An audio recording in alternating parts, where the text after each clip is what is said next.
Grand Rising. And thank you all for joining us on this Wednesday edition of the Female Solution Global Radio TV show.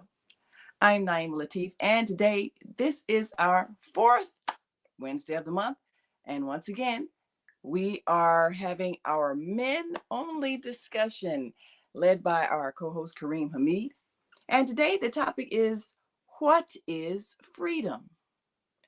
There are many men who feel that the current structure of family responsibility and 3 minutes until showtime. many of the demands of society are making them feel confined. And so they choose not to commit to any one particular person, to perhaps any one particular job. They say they want their freedom. But what is freedom? The freedom to do what? We don't want to tell the men what they should think or feel, because this is the time for men to define themselves. And we've seen a major shift in our culture over the last half a century, so that our family structures are so fragmented and so many homes are broken or never formed. And is this really giving us the freedom to grow financially? Is it giving 2 us minutes the freedom until showtime. to define what we want to be as human beings, evolving and creating and developing? Is it giving us an understanding of our responsibility to the rest of society to whom we are connected? Our choices make a difference in the lives of others. The choices we make affect the world in a real sense. And there is a collective responsibility. What you choose to do with your life does matter. Are you contributing to the well-being of the society? Are you contributing to the well-being of the next generation? Are you contributing to the well-being of the elders? What are you contributing to? And are you free to do so? Or are you feeling like you're being made to do something you don't want to do? And if you don't want to do this, 1 minute until showtime. what do you want to do? What do you want to be free to do? Well, we're going to talk about that today. And men, we urge you to call in 515-605-9891 and press 1 to speak to our host, Karriem Hameed, as men discuss what is freedom. We'll be right back in just a moment.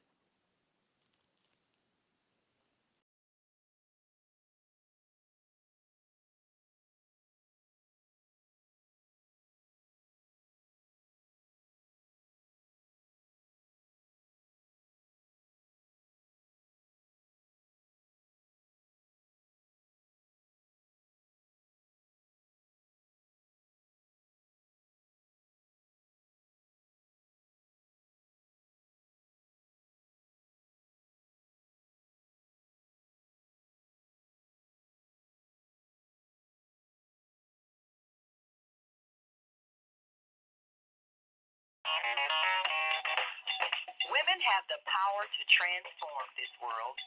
We can end crime and violence if we all agree to do one thing: share. Let's share our wisdom, share our time, share our talent, share our finances, but most of all, let's share our love. This is the Female Solution. Join me, Naeem Latif, every morning, 7 a.m. to 9 a.m. Central Standard Time, as we bring you stimulating discussions about the issues affecting our lives. If you're listening online at www.blogtalkradio.com/the-female-solution, press the blue button that says follow and get our daily topics every morning directly to your email and your smartphone. Hi, I'm Naeem Latif, executive producer of the Female Solution radio show. We invite you to call in 515-605-9325 and participate in this daily think tank. as we examine the challenges we face and develop solutions that restore peace and harmony. We are global transformers, changing the world from the way it is to the way it should be. We are one. Wherever we live on this earth, we are one human family. On behalf of our team of radio hosts, I'd like to extend a greeting to all the members of our family, whenever and wherever you may be listening around the world. To our family in China, Ni Hao.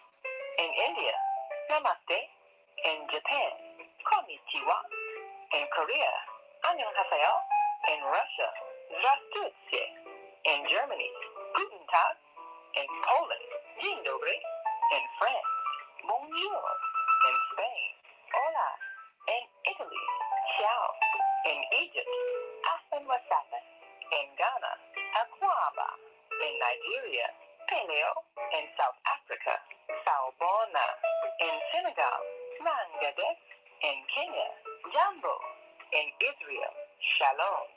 In Pakistan, Afghanistan, and Saudi Arabia, Assalamu alaikum. Greetings, and may peace be upon you all.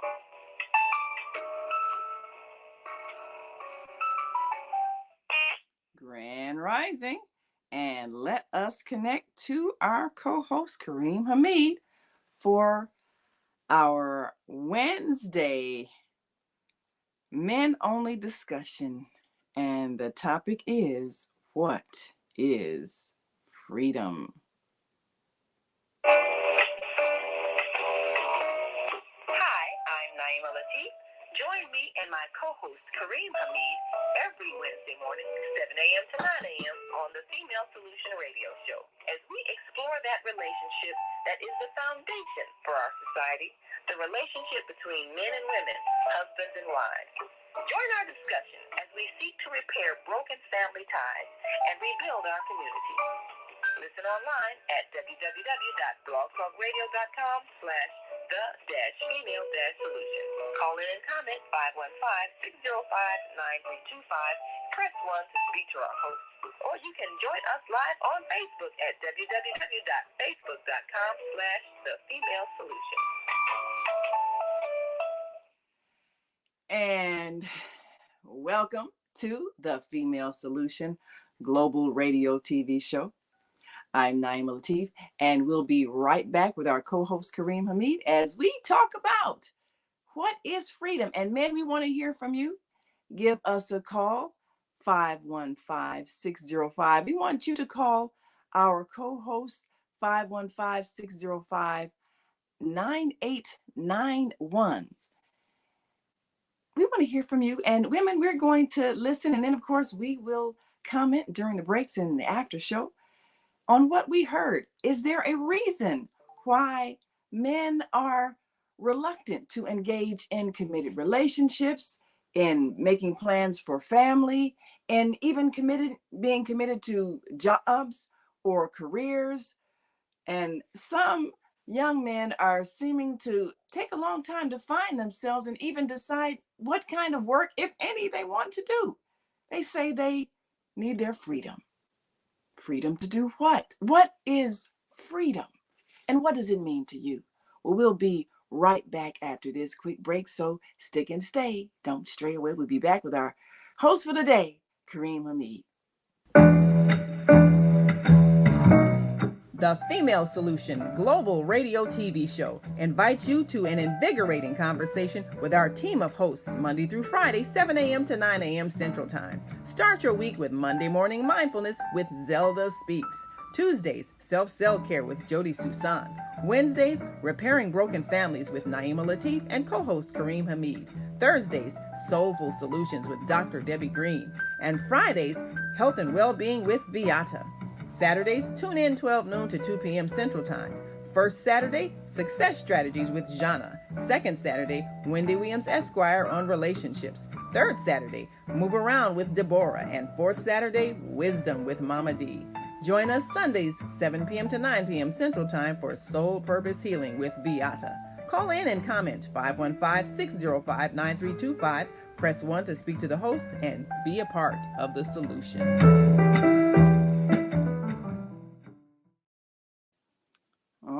right, and we are back. African American. Welcome to Blog Talk Radio. Please hold and you will be able to listen to the show. Like keep with us at this time. And yes, let me. All right. I don't think she's ready yet. We'll see. Let me open up the mic once more.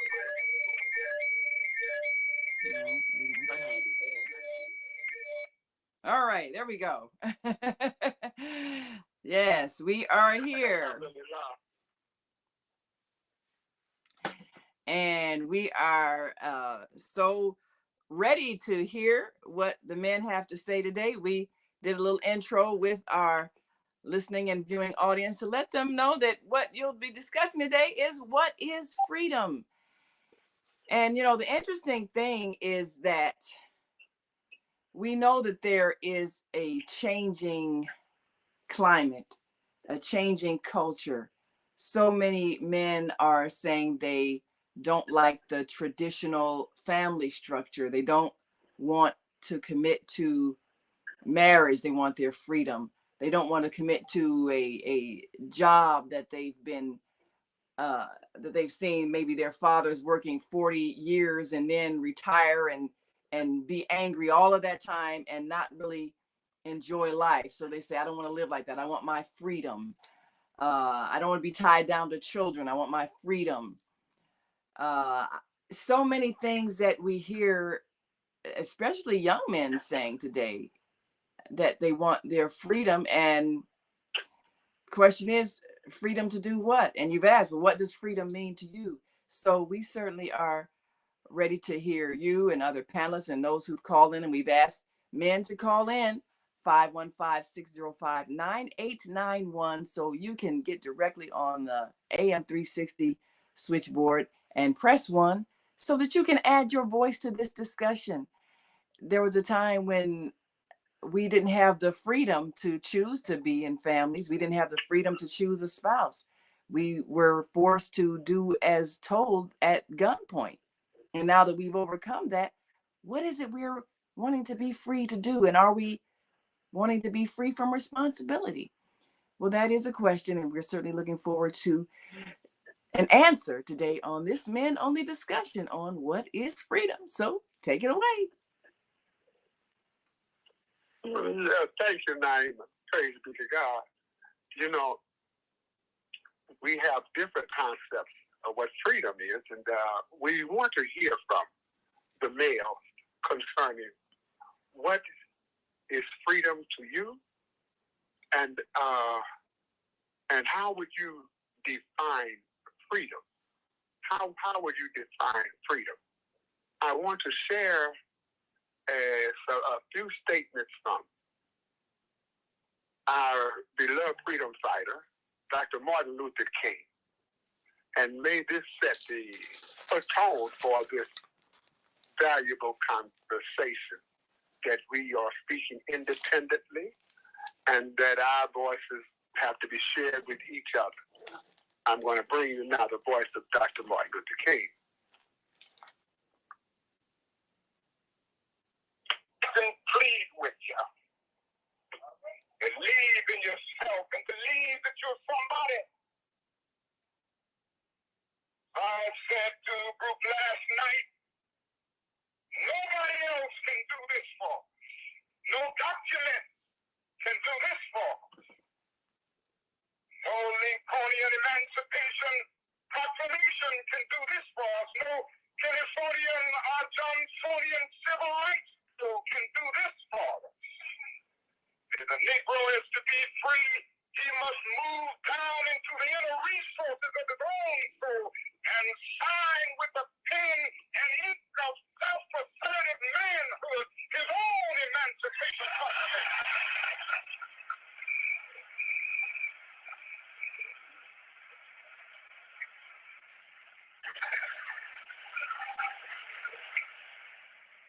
Or let anybody take your manhood. Be proud of our heritage. Somebody said earlier tonight, We don't have anything to be ashamed of. Somebody told a lie one day. They couched it in language. They made everything black, ugly, and evil.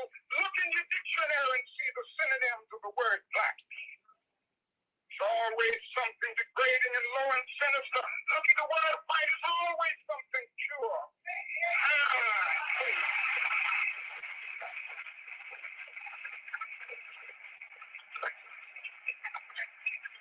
But I want to get the language right tonight.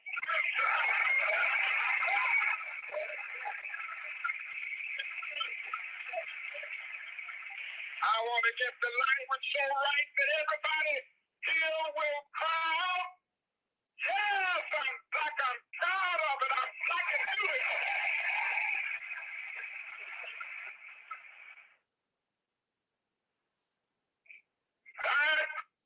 I want to back this tape up and stop it at the most, for me, a most important part of his statement. Let me go to that point and pause the tape there. That should open up conversation. Believe in yourself and believe that you're somebody.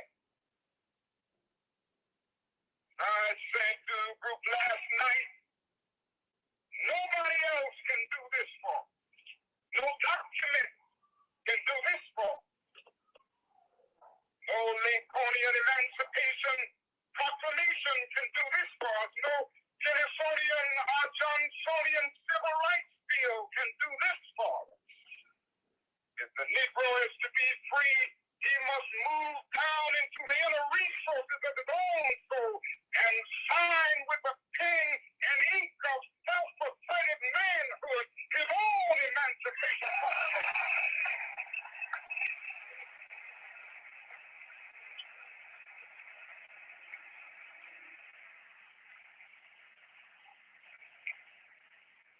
Or let anybody take your manhood. Okay, we pause right there. That should set up the independent thinking that we are searching for in this broadcast, the male-only conversation. And the question posed is that we have been asking for freedom. But do we really have a grasp of what we're asking for? And who are we asking that freedom from? Who are we asking for freedom? So we want to have a conversation this morning on what is freedom and what is your definition of freedom. I want to, I have assembled three intelligent, bright male here on American Muslim 360. I'm looking forward to hear from them and from the guests that may call in and those from off of the Female Solutions Studio board. I want to ask Imam Denise Umar, if you are present, would you press 1 on your phone? That will give me an indication that you are present, and I will open up your mic. Praise be to Allah. Okay, I don't see him. He's not present at this time. Assalamu alaikum, Brother Karriem. I think we do have a caller on the Female Solutions switchboard that has pressed 1, area code 813-646. That's who I think it is. Give us your name and where you're calling from. L.A. Yes. Central Florida. L.A. from Central Florida. If you'd like to have him speak. Morning, L.A. Yeah, good morning. As for me individually, I think it's sort of like a two-step thing. One, due to the fact that I have the leisure time to listen to the Female Solution most mornings. I have an internet connection. I have electronics. I got a roof over my head. I have a certain level of freedom already there. I think many people already do have. But for me to reach, and this is a step two, this is for me individually. If I reach like a 6-figure per month income, I don't need that much for me personally, but then I can, for my definition of freedom, because basically what I do is basically limited to what I can do with a budget financially. But if I wanted to pick up and fly to Chicago, to have lunch with Naima, for me, that's freedom. The freedom to move about the globe. So I'm not at that point yet, but I have a certain amount of freedom right now where I can basically, locally at least, or regionally, move about. And nobody says I can't do anything. Any limitations I do have right now are essentially self-imposed. So I'm working on myself where I can get rid of these self-imposed, what's the word I want to use, disabilities. Nobody's put them on me but me. So I'll land my plane here. Thank you, L.A. So you are defining on a personal note your idea of freedom. On a personal, because there's no government body holding me back. The white man's not holding me back. I mean, it's anything that I can't do. It's a self-imposed disability.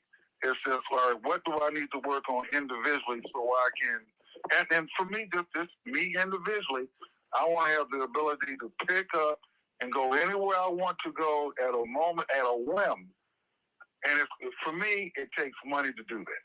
So that's why I say there's self-imposed disabilities. No, nobody's put that on me but me. Yes, sir. All right.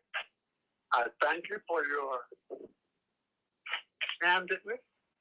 And from what I'm understanding from you, that the freedom of movement and being able to afford the freedom of movement is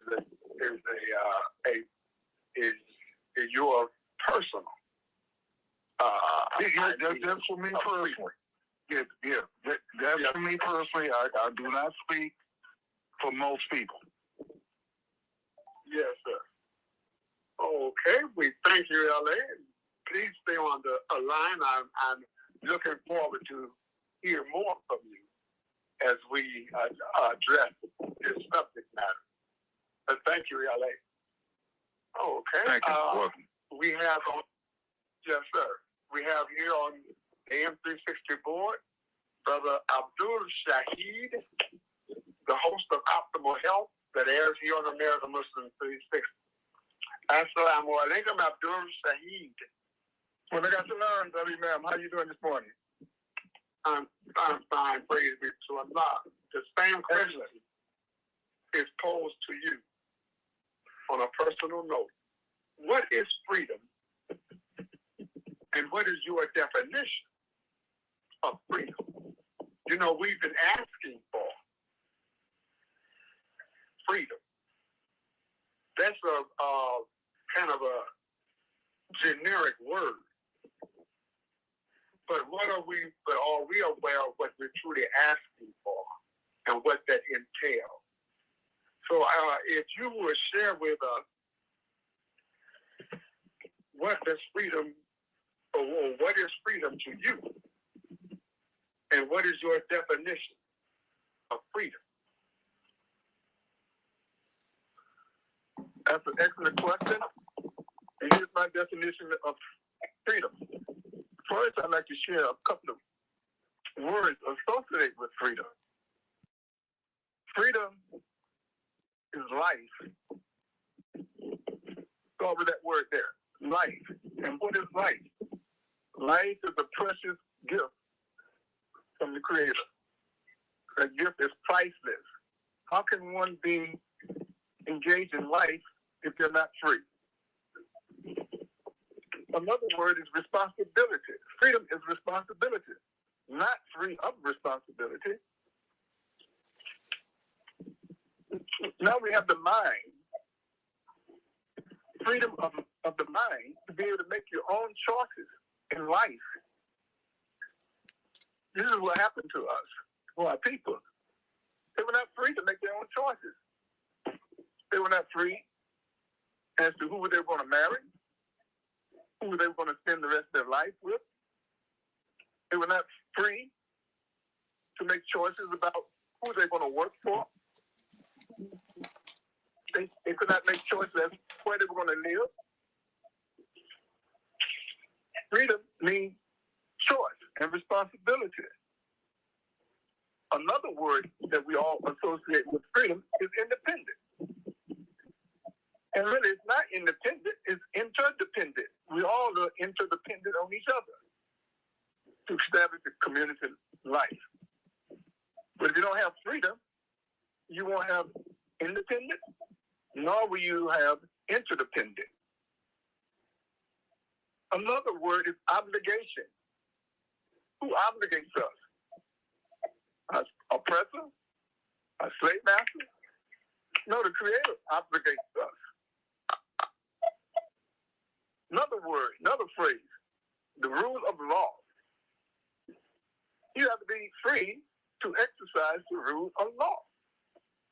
Otherwise, your oppressor would be speaking for you. Would be speaking for you. Freedom comes with respect.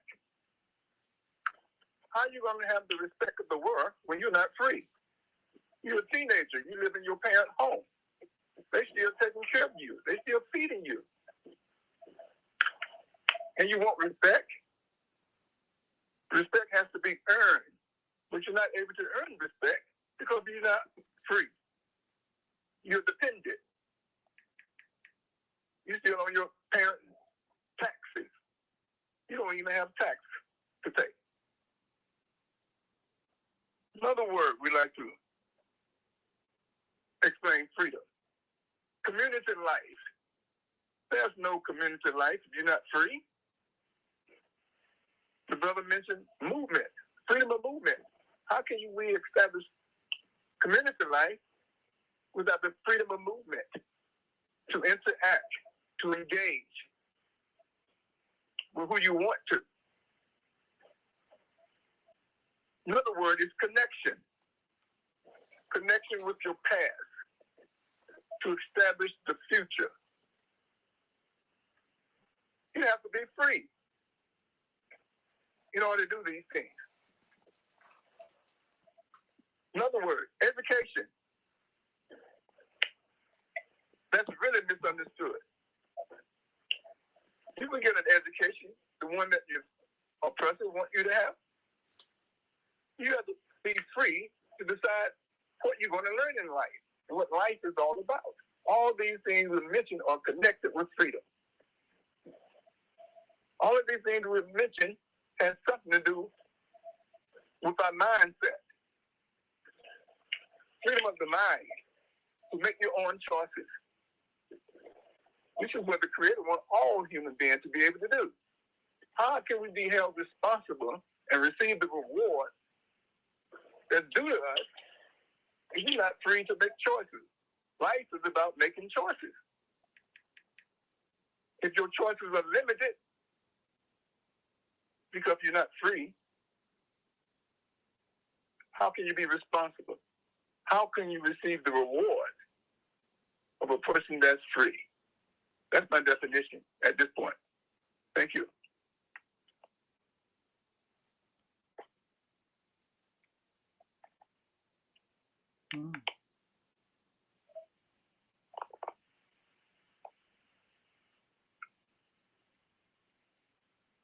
All right. Check your mute, Karriem. Yes. Yes, thank you, Naima. And I thank Abdul Shahid for sharing his definition, what freedom means to him, and his definition of freedom.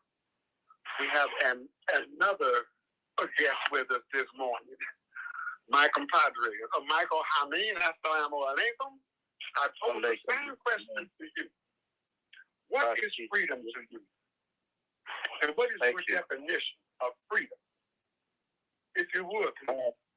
Yes, thank you. God's peace be with you and with the audience and host Naeem. Could you speak up a little louder, Michael? Yes. Sound very low. Yes, can you hear me now? Yes, that's much clearer. Okay, I'm going to try to be very brief. And I'm going to go back. I'm going to use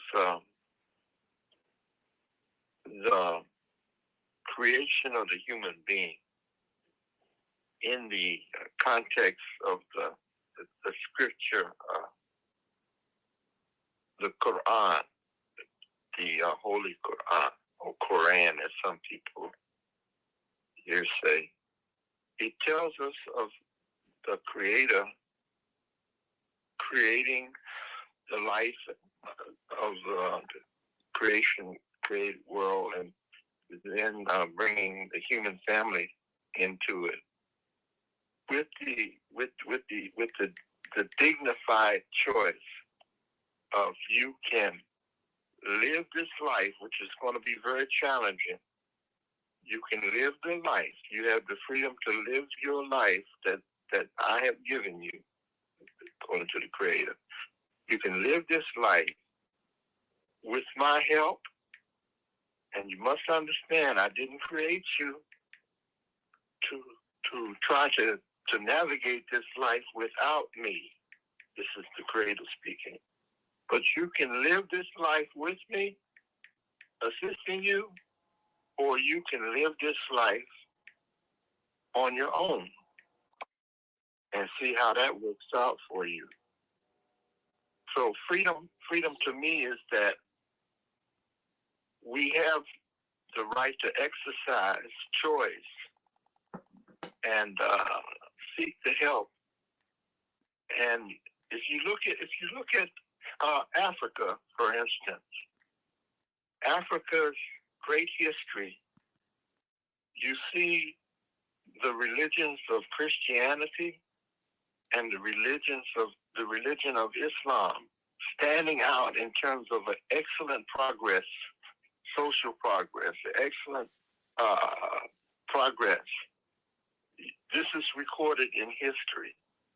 These two great religions progressing the African people who accepted them with great social progress. And I think I'll stop there. Freedom, freedom, freedom, freedom. Freedom of thinking. Freedom is the portion. And the dome is free to make the proper choices. And I'll stop there. Yes, thank you, Mike. Thank you to Almighty God Allah for your contribution this morning. I'm looking for Delacey Omar on the board here. I think, let me see now. Yes, here he is. Assalamu alaikum, Imam Omar.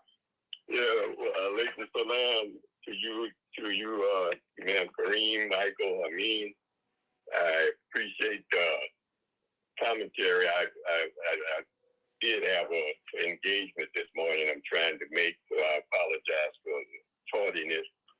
I listened at what Michael had to say, and it's very similar. I would like to make a comment similarly, so reading to the audience. You know, and I'm sure this probably been covered, but I'll just cover it maybe from a different angle. We hold these truths to be self-evident, and I'm going to paraphrase this statement here. We hold these truths to be self-evident that all human beings are created equal and endowed by their Creator with rights that can't be taken away from them. Among them is life, liberty, and the pursuit of happiness. That's the preamble to the Constitution, paraphrased.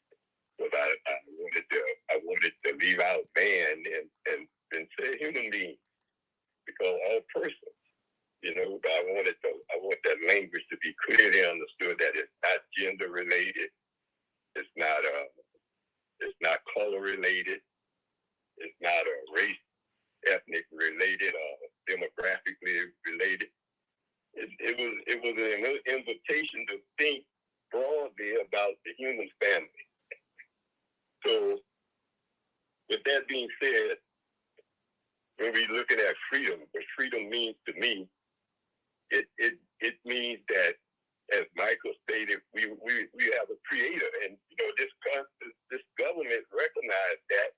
The founding fathers recognized the importance of what Michael alluded to in that preamble to the Constitution, that we are created beings, and as such, we are talking about responsibility, because why? We have shared freedom spaces. Imam Muhammad brought that type of language to our attention, shared freedom spaces.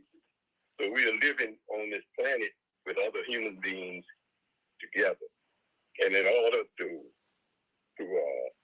be successful or move freely or move without a lot of obstacles or running into each other, we have to have some rules for that. So rules are necessary for freedom to exist as well. So for me, freedom is the ability to live in community. First, I'm in a neighborhood. I have a family. I have to get along with them. I have to be responsible. They have rights on me. I have rights on them. So this idea that freedom doesn't require responsibility is really foreign. It's not a real sensible way to see things. I can do whatever I want. You have to be responsible. There are stop signs, there are red lights, there are one-way streets to be observed. There's all type of signs in the creation that you're not free to do anything you want to do. So this is the first thing, responsibility. So I take responsibility for myself. Now I'm free. Why? Because I have to look at how I am to manage myself. Michael said some statements concerning that as well, that I have to look at how to manage my life. How am I going to exist with other people in this society and be successful? You know, I do a program, Preparing to Make It in the Land of Plenty, where we talk about how faith-based principles can help us be successful in our daily lives. So we have to have some principles to govern how we behave and how we act. And that's the importance of having a faith, being the faith to something that you can rely on to hold you up whenever there's challenges, where there's stop signs and there's traffic jams and et cetera, et cetera. You have to have faith where this will pass too. This will pass. You have to have patience. So freedom is all these things. Freedom is really being in charge of your own life. And I love that. I love that I can be in charge of my life, that I can navigate these challenges, et cetera, and not be on the mental couch, for instance, et cetera, that I accept that this life is going to be challenging, and that God has equipped me to be able to maneuver and to deal with the situations as they come. I like that.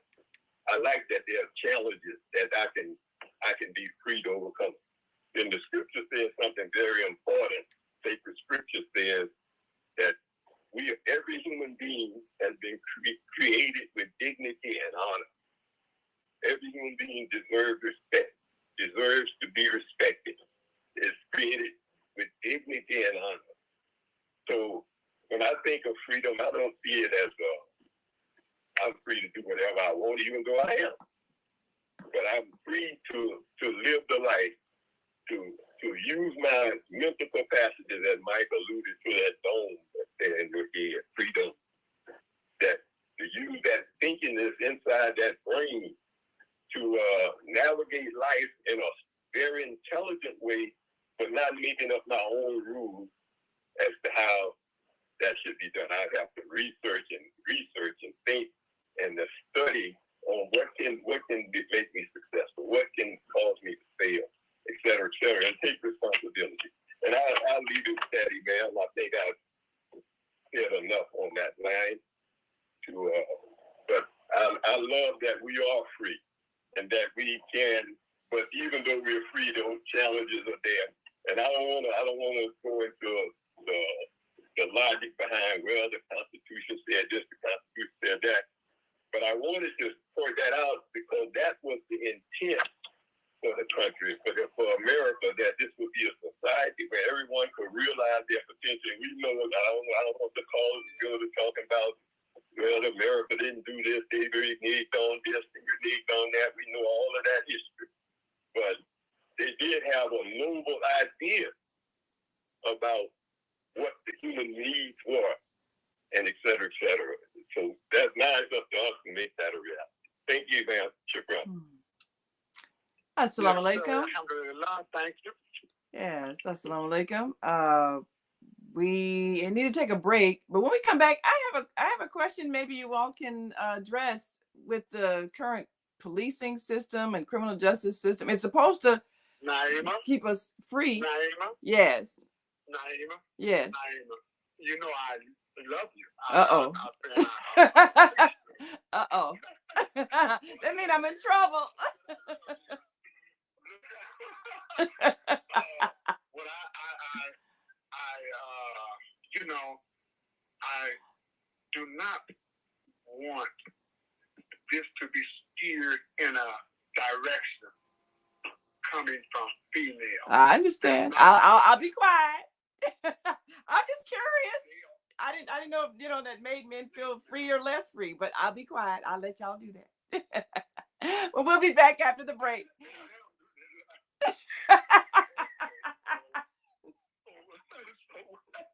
Hey, Naima, I know that there are a lot of women that would love to, chime in. But this is time set aside for the males without the influence, without any outside influence. And I admit women have a positive and a very strong influence on us males. They do.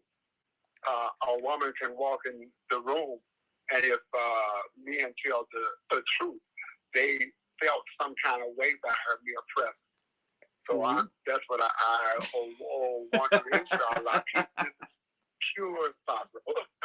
All right. For the rest of the show, y'all won't even know I'm here. Well, we got to take a break, though, and we'll be back. We'll be right back with our men-only discussion led by Karriem Hameed. And if you are listening online and want to join the conversation, men, we want you to call in 515-605-9891 and press 1 so our host Karriem Hameed will know you have something to say. And we'll be right back after this quick break. So we want you all to stick and stay. Don't stray away. We'll be back in a moment. Stay with us.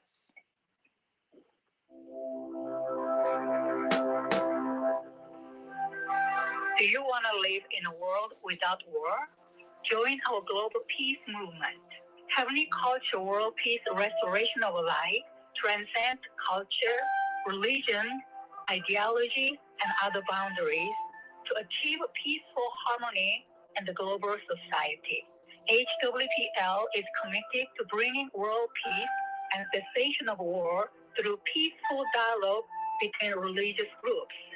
I am Director Shin-Suk Kim of the HWPL Chicago branch of North America. Join us for our next gathering. Call 773-580-1501 and be a part of the movement for world peace. Email us at chicagohwpl@gmail.com. Hi, this is John Alexander. And I'm Naima Latif. Meet people like you who are making a positive difference in the world. Watch us every day on The Media Connection at www.youtube.com/The Media Connection TV. YouTube it. We'll see you soon. There are people who choose to make a positive difference in the world. Our job is to bring you their stories to motivate you to do the same. Join us each week, host John Alexander and Naima Latif, as we bring you the educators, entertainers, elected officials, religious leaders, and community activists whose works are transforming this world. Find out how you can make a difference too. Be inspired. Watch The Media Connection. Mondays at 5 p.m. and Tuesdays at 12 noon on cable TV, Channel 19 in Chicago. In other cities, check your local cable listing.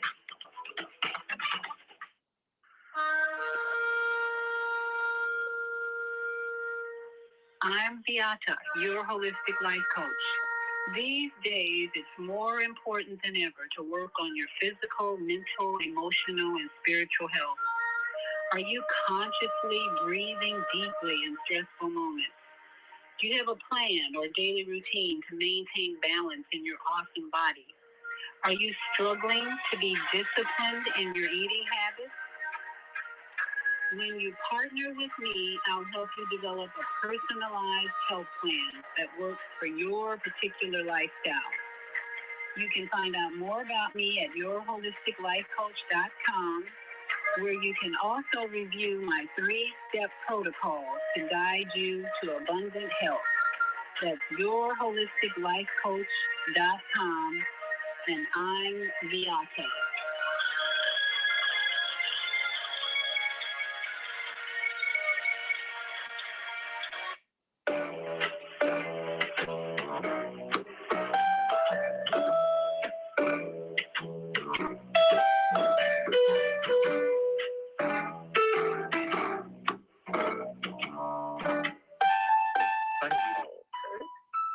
And we're back. Yeah, we're back. Praise be to God. I want to share once more some earlier statements that I shared by Dr. Martin Luther King. I won't share the whole speech, but just a part of it. He's saying something here that to me that is very essential. Let me see if I can cue it up. Here we go. Very short. Wait a minute. This is a very short statement, but it's a very profound statement. I come here tonight and plead with you. Believe in yourself and believe that you're somebody. As I said to the group last night, nobody else can do this for us. No document can do this for us. No Lincolnian Emancipation Proclamation can do this for us. No Kennesautian or Johnsonian Civil Rights Bill can do this for us. If the Negro is to be free, he must move down into the inner resources of his own soul and sign with the pen and ink of self-asserted manhood his own emancipation proclamation.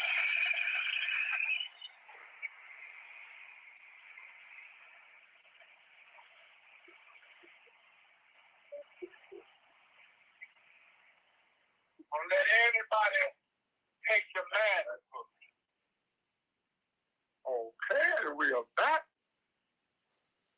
What makes that statement so important to me is that Dr. King mentioned that we have to, the human being has to reach down into their own soul. I'm grateful that he mentioned the soul. The soul. The soul has to be educated. And that education comes from he who created the soul and created the human being. That education is found in divine scripture. It is instruction for the construction. It is instruction for the construction of the human being. We have to ask ourselves, when we're asking for freedom, let me say this: it's not just a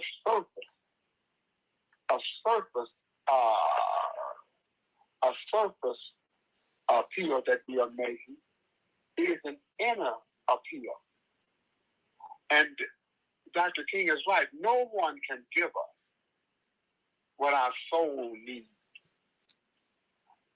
We need to question ourselves concerning our thinking. Where are we getting our cues from? Who is shaping our opinion? Even obligation to ourselves and to others. We have to be aware that it's possible to be formed and shaped without you being consciously aware of it. So we look for an advisor, a sincere advisor. And we should not look to this world as a sincere advisor to us. Shape our behavior, shape our thinking, shape our goals, shape how we exist. We have to be aware of that we are being formed from the inside out. And I agree with the statements that have been made. We must look to the instruction book for the construction of us as human beings, as valuable human beings that are adding to the benefit to the total society. So that responsibility to self, first it starts with self. Have I freed my thinking? We have to think on our thinking. Think on our thinking and relate that to the purity of the soul. I said, now, is this good for me or is this bad for me?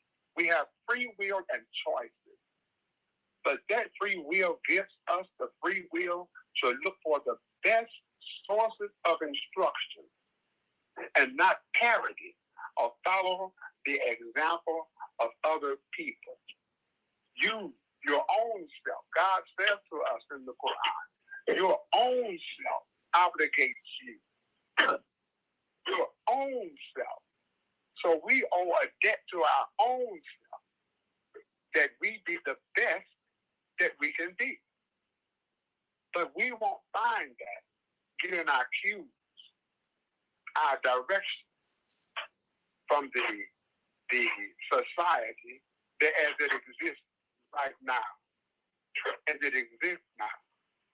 We find it very important that we connect with the instruction of the Creator that created us as male, and identify with what the Creator have identified as the role of the male. And we have to have the fortitude and the submission to be that and to do that. We're asking for a freedom, but no, who do we expect to give us freedom?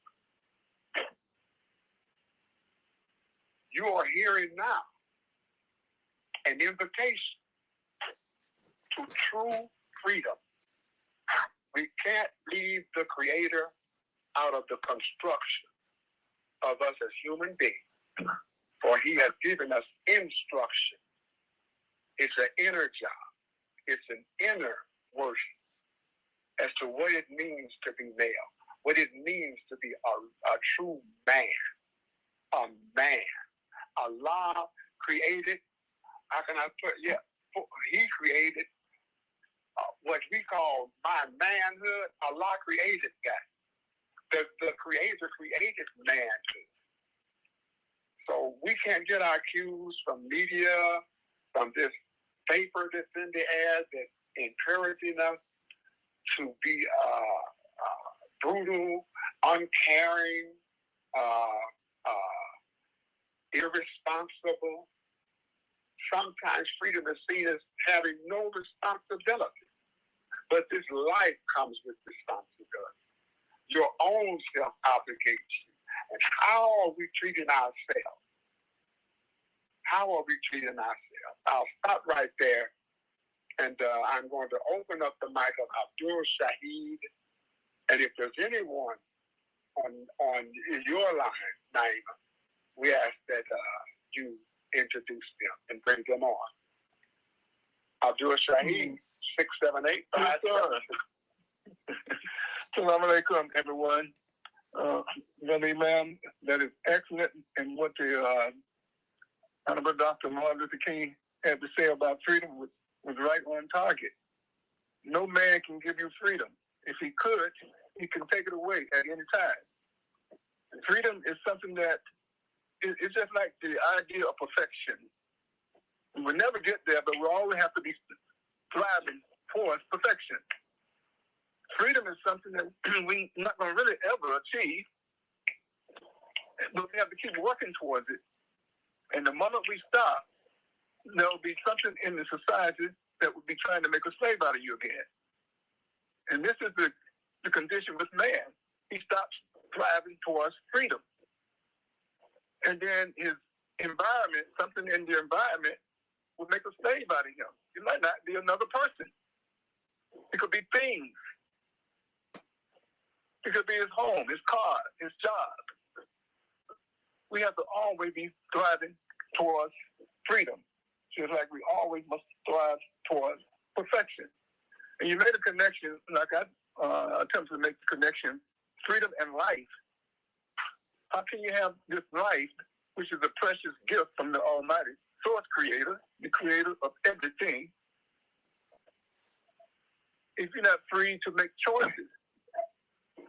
Life and freedom are synonymous. And what is life? We all have a purpose in this life.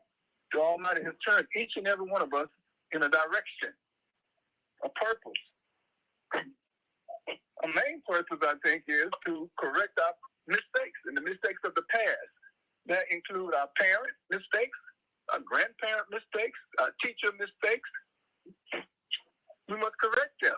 Our predecessors. There are people who made slaves out of our people. Those mistakes must be corrected. We have to correct them. Otherwise, generation coming after us will fall victim, like we see today. Will fall victim. No man can own another human being. The Almighty Source Creator is the owner of everything, including us. So the purpose of life, we must correct our mistakes, brothers and sisters. It was a mistake that we had this experience as slaves. Now we must correct the slave master's mistakes. We still depend on them to take care of us. Many of us still depend on them. We depend on them to take care of us. Before we can make a decision about what we're going to do, we have to check with the slave master often. Life is about making choices, brothers and sisters. It's about making choices. And there are consequences for everyone. So at the moment when anyone tries to enslave us, we have to be fighting for freedom, like many of our people did in the past. And it's not freedom for not doing anything. Freedom from responsibility. All these things are they're connected with being free. We have to educate ourselves. How we can depend on someone else to educate us? We have to educate our own children. How can we depend on other people to educate our children? But we do. Because we still have this problem with our slave master. It's not been corrected yet, brother Imam. It hasn't been corrected. And we have to be the one to do it. We keep passing this on. We keep kicking the can down the road. It has to end with us. We have to understand what freedom is all about. We're free to bring out the best in each and every one of us. That's what we're free to do. Free to work with each other, build community life. Free to respect each other, respect each other's opinion.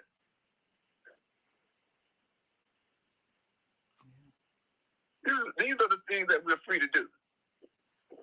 Not do as I please, like many young people think, and older people too. I'm free, I can do what I want. No, you're obligated. Just like you said, our own self obligates us. So that word freedom has been misconstrued on many different levels. Where's the freedom coming from? It's coming from the source creator, the creator of everything. That's where it's coming from. So I'll leave it at that point, at this moment. Thank you, Brother Imam. Yes, sir. Thank you, George. Praise all I got. I want to move forward.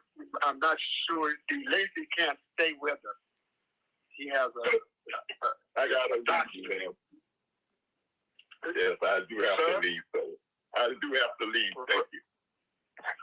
Okay, if you would share with us a few closing statements before you leave, please. Yes, I guess on this freedom thing, I like to tie it to now just on a practical level how we need to build this freedom and build on the concept of freedom, but collectively, not to see our freedom as an individual practice that we do. I'm free. I can do and say what I want to. No, but see your freedom tied to your community, with the family as the first place where that has to be practiced and exercised, as an opportunity to practice and exercise collective life, where you have to respect your older brother, your older sister, your parents, your father, etc. Yes, now you an individual, but now you see in the family structure a sense of order. And I'm not going to use seniority, but I am alluded to that. But a sense of order would be better, I think, for these free thinkers we got to deal with. So yes, you're not as old as your older brother. You depend on him for certain things. So now you have to give him some respect, and you would take that on up to the parents, and with the mother being deserving of so much respect because of giving birth to the young mind.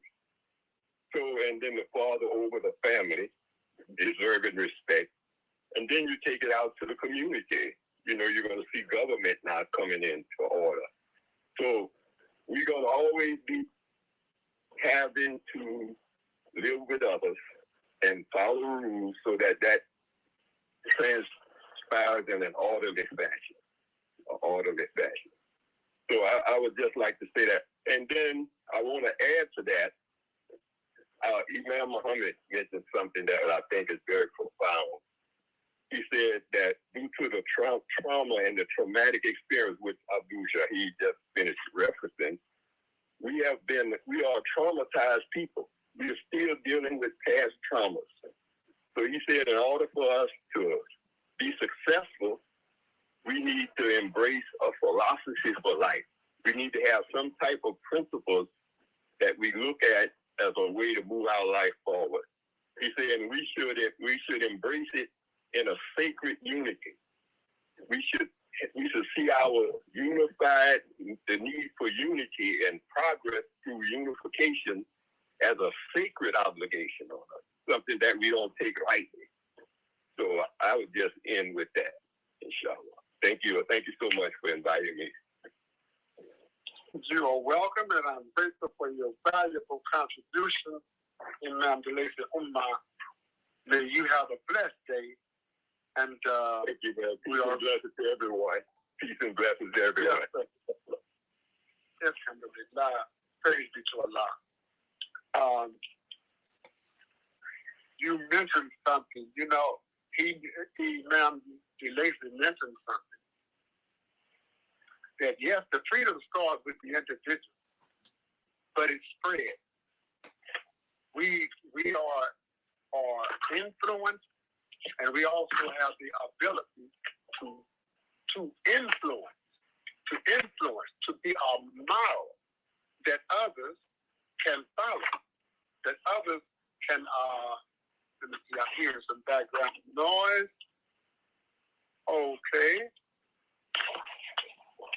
No, that's not Michael. That's okay. Praise be to Allah. Alhamdulillah. So this idea of freedom is very important. That we've been given somewhat of an earned disposition of what it means to be a male. What it means to be a male. In a lot of cases, we have received cues from the society that the male is not to feel anything. The male is to not have feelings and emotions.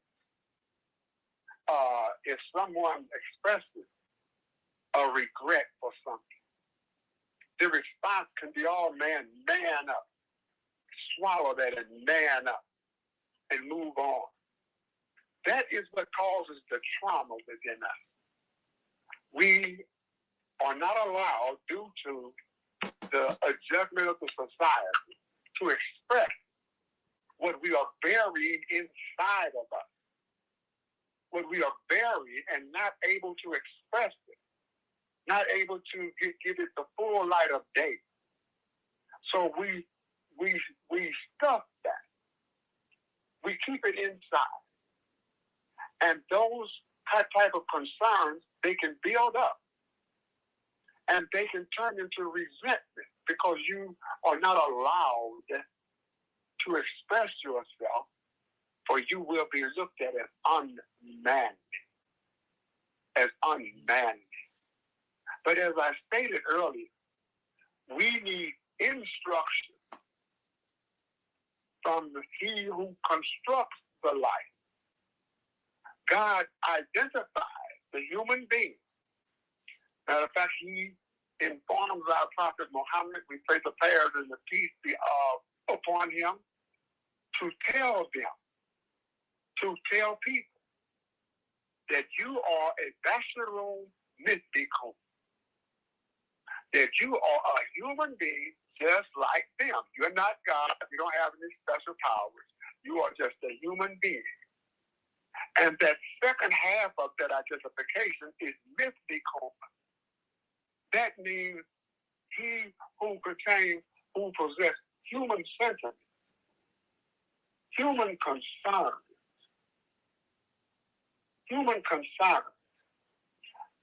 be they negative or positive, that we are affected by what we come in contact with. But as males, we are all taught, don't share your innermost feeling. That's not manly. A female try to speak to us, and this is not a general statement, but it's happening too much. She tries to speak to us as to concerning how she feels, and in some cases of how we have made her feel,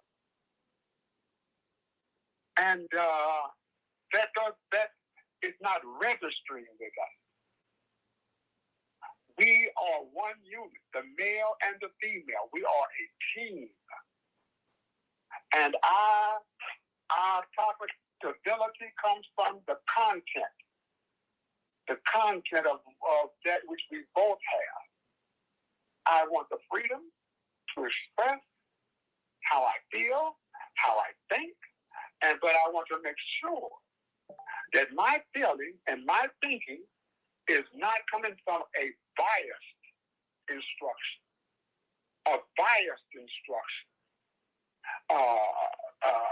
an advisor that does not have my best interest at heart. There is one entity that has the best interest of the human being, and that is he who has created the human being, the creator. And he gives us instruction of how to handle this free will that we have, the so-called freedom. We're asking for, give us freedom. No one can give us freedom. No one can give. If you have to ask for it, then what they will give you, it'll be counterfeit. It will not fit you. You yourself have to I won't say search. You really, I'm just saying, you don't have to go looking throughout the world to find answers. The answers are found right in our sacred scriptures. And if they are understood properly, then we can construct from the instruction that we are receiving. There's a movement going on now that is called Passport Bros. Passport Bros. Men that have made an evaluation of some of the Western female thought and action. Mind you, I said some, not all. And what they are expressing is that they are seeing too much masculine behavior, too much masculine thinking coming from female. Mm-hmm. And they have made a decision to go and seek wives elsewhere on the earth, other countries, continent of Africa, the countries on the continent of Africa, Central America, Asia. They are looking for wives to build their life with. So we have been given cues and shaped our thinking and behavior that pulls us apart. So that freedom, the freedom to make choices. But if you're not given the proper choice, then your choice may not be adequate. I'm going to open up the lines once more. No, I want to hear from Michael Hameed, if he would. Assalamu alaikum. Michael Hameed. Assalamu alaikum, Brother Karriem. Can we take another quick break before we come back to the callers? Just a quick break, and then we'll be right back. Gotta play a few of our announcements, and we'll be right back in just a moment. Okay. And we'll be right back, and we want you all to stick and stay. And if you are on our switchboard, men, if you are on the Female Solution switchboard, just press 1, and we'll let the host know so that you can weigh in on the topic of the day, which is, what is freedom? We'll be right back. Stay with us. What happens when a group of people are kidnapped from their homes, smuggled away in chains, and held captive in a foreign land where they are tortured, raped, and forced to perform hard labor by the lash of a whip and under the constant threat of death? Slavery, the African-American psychic trauma. What happened to the doctors, writers, scientists, builders, educators, and spiritual leaders from Africa's golden age? Who did they really capture and sell into slavery? Are all African Americans suffering from psychic trauma because of a conspiracy to hide their true identities? Do you have psychic trauma? Take the test on page 22 of the book and see. Order it online today at www.naimalatif.com. That's www.naimalatif.com. And get your personally autographed copy of the book, Slavery, the African American psychic trauma. Tune in to Soulful Solutions with Dr. Debbie Green on Thursdays at 7 a.m. Central Standard Time and 8 a.m. Eastern Standard Time to hear great topics and stories on grief and turn it into victory. Join Dr. Debbie Green to listen to stories of triumph and learn how to overcome. You are not alone in your life, and there is hope in the darkest hour. This is your time to learn strategies and solutions to improve your life. It's your time. So join Dr. Debbie Green with Soulful Solutions and call in on Thursday at 7 a.m. Central Standard Time and 8 a.m. Eastern Standard Time at 515-605-9325 with comments and questions. Look to hear from you real soon.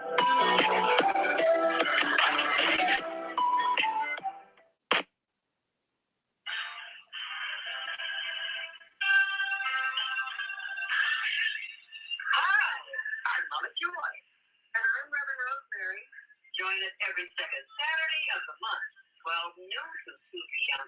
Central Time, here on the Female Solution Global Radio TV show for Neighborship of Joy.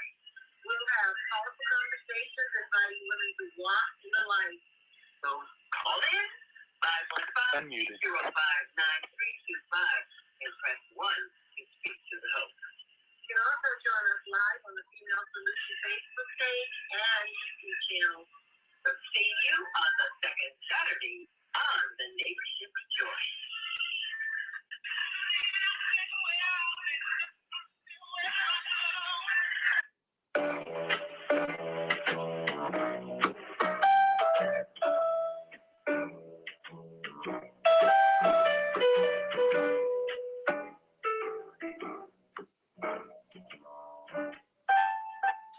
And we are back with our men-only discussion today on this fourth Wednesday of the month.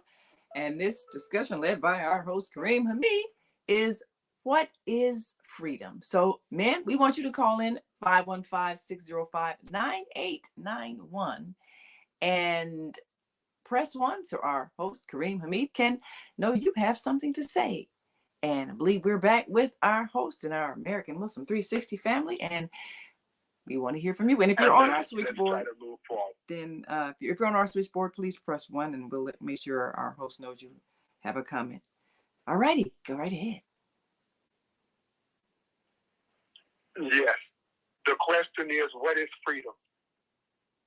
And what is your definition of freedom? We've been asking for freedom. If you have to ask for it, then it's not yours. That's someone else's freedom. That is someone giving you their freedom. And their freedom may not fit you. We were born with an inclination for freedom within our souls. But that freedom comes with discipline. If we are to truly actuate the freedoms that we are asking for, we have to have a discipline to derive the greatest benefit from freedom. And with freedom, as I say once more, comes responsibility. Let me state this. There are no other race that I know of that have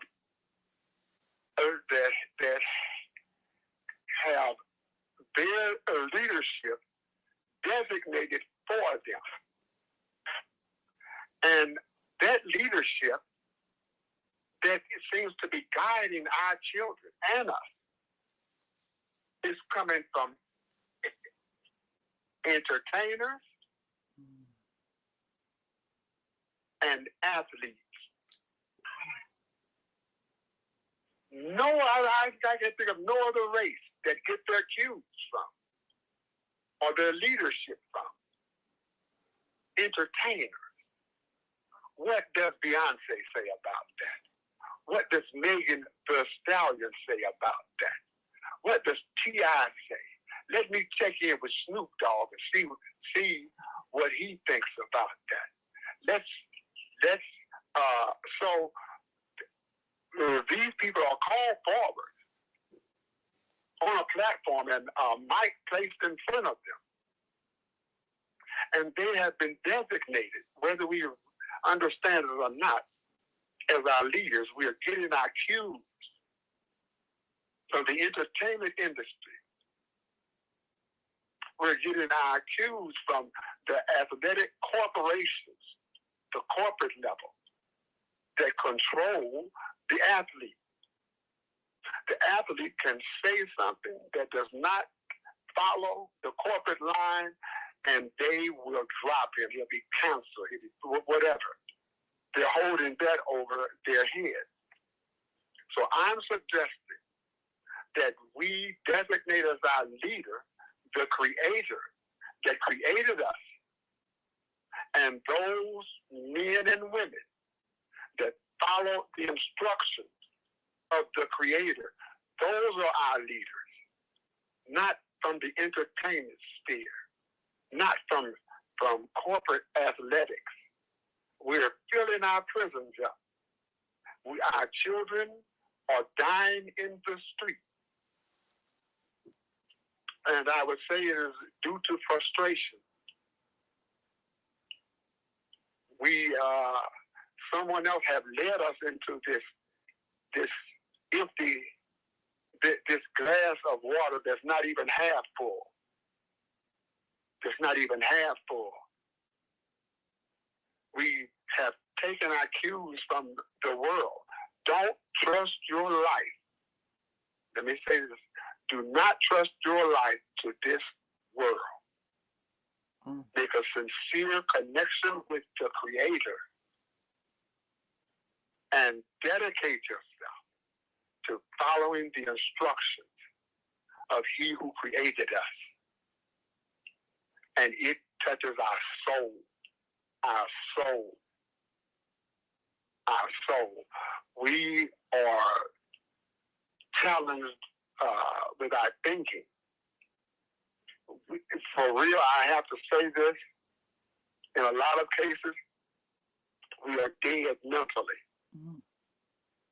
We are dead mentally. How can you say that? Because Thank you for using Blog Talk Radio. Goodbye. Uh-oh. I think we were accidentally disconnected. Well, what we'll do, we will call back in. I think they might have accidentally hit a wrong button there. Let's see if we can reconnect and continue this discussion. And the number you're dialing is outside of your plan and will incur a 1 cent per minute charge if you continue. You can hang up now to avoid the charge. Blog Talk Radio. Welcome to Blog Talk Radio. Please hold and you will be able to listen to the show. if you would share with us. Oh, there we are. Thank you, Email. All right, we're back. I'd like to start from this vantage point and with the acknowledgement that words are very important, and we live in a language environment where words, affect how we think, move, and operate within ourselves, within our homes, within the community, etc. And I would like to use the language of Mother Nature and how Mother Nature informs our freedom. We develop within a place of confinement, the wombs of our mother. And normally 9 months we're delivered. Some of us are delivered before 9 months. But the movement, the freedom within the womb is very much restricted. It's a very small place, but we develop within those confines. Then we come into the world, and our lack of development restricts what we're able to do, and we have to be cared for by a caregiver, mother, or some other caregiver cares for us because we can't care for ourselves. We're not free. We don't have the means to care for ourselves and be independent. So we have to depend on those in our environment to help us. And so we can look at this development that Mother Nature shows us not only within ourselves, but within other life forms. We see this process that takes place. And we need to look at how Mother Nature supported social logic can help us in terms of misusing our freedom, and also see how those who want to control others for power and influence and material gain, how they use language within the context that has been talked about. Imam Karriem talked about these social entertainers, these athletes, how they're given permission because of their being exposed to us to tell us or suggest to us how we're to behave. And that's the power of influence, and understanding that the human being is a creature of influence. I want to quickly talk about this phenomenon of passport grows as well. Men having the freedom to go beyond the shores of the United States and the relationship environment of the United States to go and seek out wives, Imam says. Now, some of them may be going for wives, but others may be just going for a relationship, and the experience of dealing with women that are quote unquote more submissive, more accepting, more agreeable. But the social environment, we're seeing challenges in terms of how we relate to one another, not only in terms of personal relationship, but also in terms of the relationship of citizens to leaders and so forth. And it's very problematic because, in my opinion, we're not looking at social patterns or patterns that have been consistent that kind of speak to us in terms of how to successfully navigate life and get the results that we want. And Mother Nature speaks to us all the time in that regard. That's what it's for. Man has utilized Mother Nature to watch the ant floating on a leaf and other kinds of pictures like that to help stimulate our thinking to achieve greater success in terms of navigating in our world. We learn from these pictures that Mother Nature and these instructing signs that Mother Nature has been given to us. And when we ignore the patterns, when we try to, as we have now today, people making up stuff. They have psychological and emotional issues, and then they're gonna tell me, and I'm gonna say it ain't nothing but the devil that's orchestrating it. Gonna tell us that there's more than one gender, and this kind of thinking and the language that's used to express it is very oppressive to the human soul. It's very oppressive to our relationships. When somebody tells you you have to address them as them or they because they've got issues, and they're going to step outside of the confines of natural relationships, consistently formed social living, and going to say, well, I feel like a woman, so address me as a woman. This is madness. And we have the leaders in our society submitting to craziness like this. And it's time for those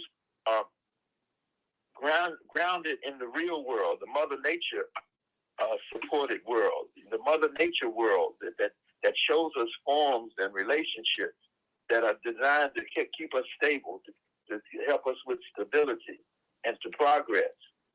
You know, it's time for those Christians and Muslims and others to stand up against this oppressive language environment that has people acting crazy, you know, off their rocker, so to speak. So I'm going to, I'll finish with this. Go to the dictionary and look up freedom. I did. Definition for freedom: the power or right to act, think, speak as one wants without hindrance or restraint. Now that's very limited. But when we act, speak, think according to the patterns, the instructing signs within nature that helps to balance us, that helps us, that gives us instruction, education in terms of what is most suitable, then that kind of freedom presents to us an avenue or path towards progress and health. The other kind of limited freedom, based on how we feel, based on, you know, limited factors in terms of the success of an individual or group, and it's not in line with the pattern of life that, you know, we've got a record of life, how man has been successful or unsuccessful. We're going to turn away from that and just go on feeling. So I think I've said enough there. Thank you, Enan. Yes, sir. Thank you, Michael. Praise be to Almighty God. You know, for LGBTQ, that smorgasbord of letters, I know a woman that considers herself to be male. And I've had conversations with her. And there seems to always be a negative opinion about the male species. There seems to be always a negative that she's presented. But I am going to share with her that your mere presence, your mere existence is due to heterosexual act. Heterosexual. How can you hate the formula that produced you? You would not be here if there weren't for healthy heterosexuals. That is one line of reasoning thought that we need to present to the male and female, that what you are advocating brings the evolving of the human being to a standstill. If everyone followed that pattern, we would become extinct. And let me say this by way of the relationship between female and male. Almighty God has said that there is no superiority of a male over a female other than his physical strength, not his intellect, none of the properties that the human being possesses. She is not devoid of the excellence in those properties, other than in a lot of cases the male has greater physical strength. So even as men, we have to have the freedom to be free enough in our thinking and in our spirit to accept the healthy advice and the instruction from our mothers, from the female. It is not unmanly to accept the advice of a female. We have a caller on the line. I want to open up his mic. This is a new caller. Abdul Shahid, I shall come to you after this caller. He's a new caller. 917-856. Welcome to the Female Solution. Assalamu alaikum. Good morning, everyone. Wa alaikum assalam. Alhamdulillah. And who am I speaking to? Brother Jamal Dean Bilal, New York City. Brother Jamal? Yes. Jamal Dean Bilal. All right.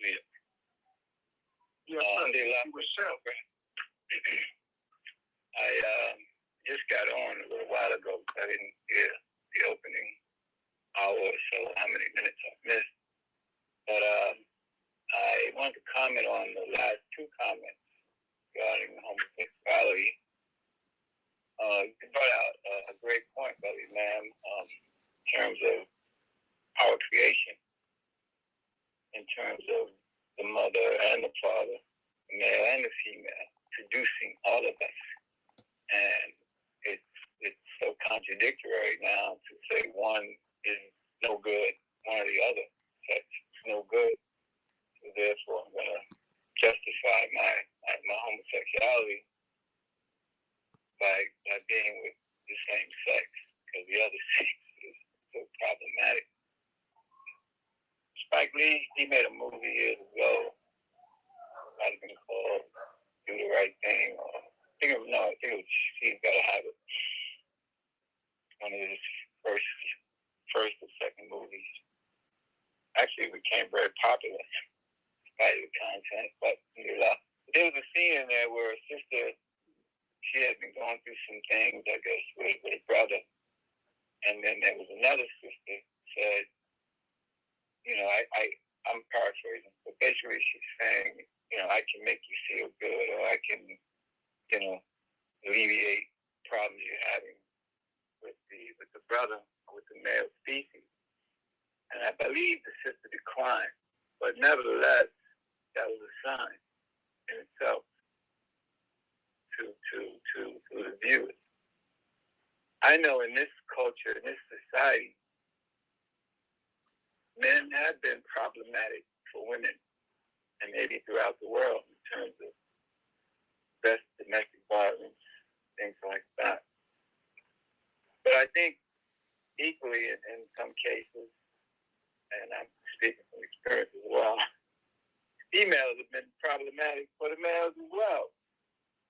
So does that say, or does that justify me or anyone switching sexes or giving up on the opposite sex? And unfortunately, in some cases, it has. I know women who were straight, heterosexual, married, and brothers married. I know that. For whatever reason, they decided to cross over at some point. I know one. Brother Jamal? Yes. Your voice is sounding slightly muffled. If you could speak directly into the phone and a little bit clearer. Thank you. Okay. Wow. I hope everything was heard anyway. Anyway, so I'm just speaking to how what you had mentioned regarding people crossing over or people becoming identified with their own sex. And I think some of it is because of their displeasure with the opposite sex.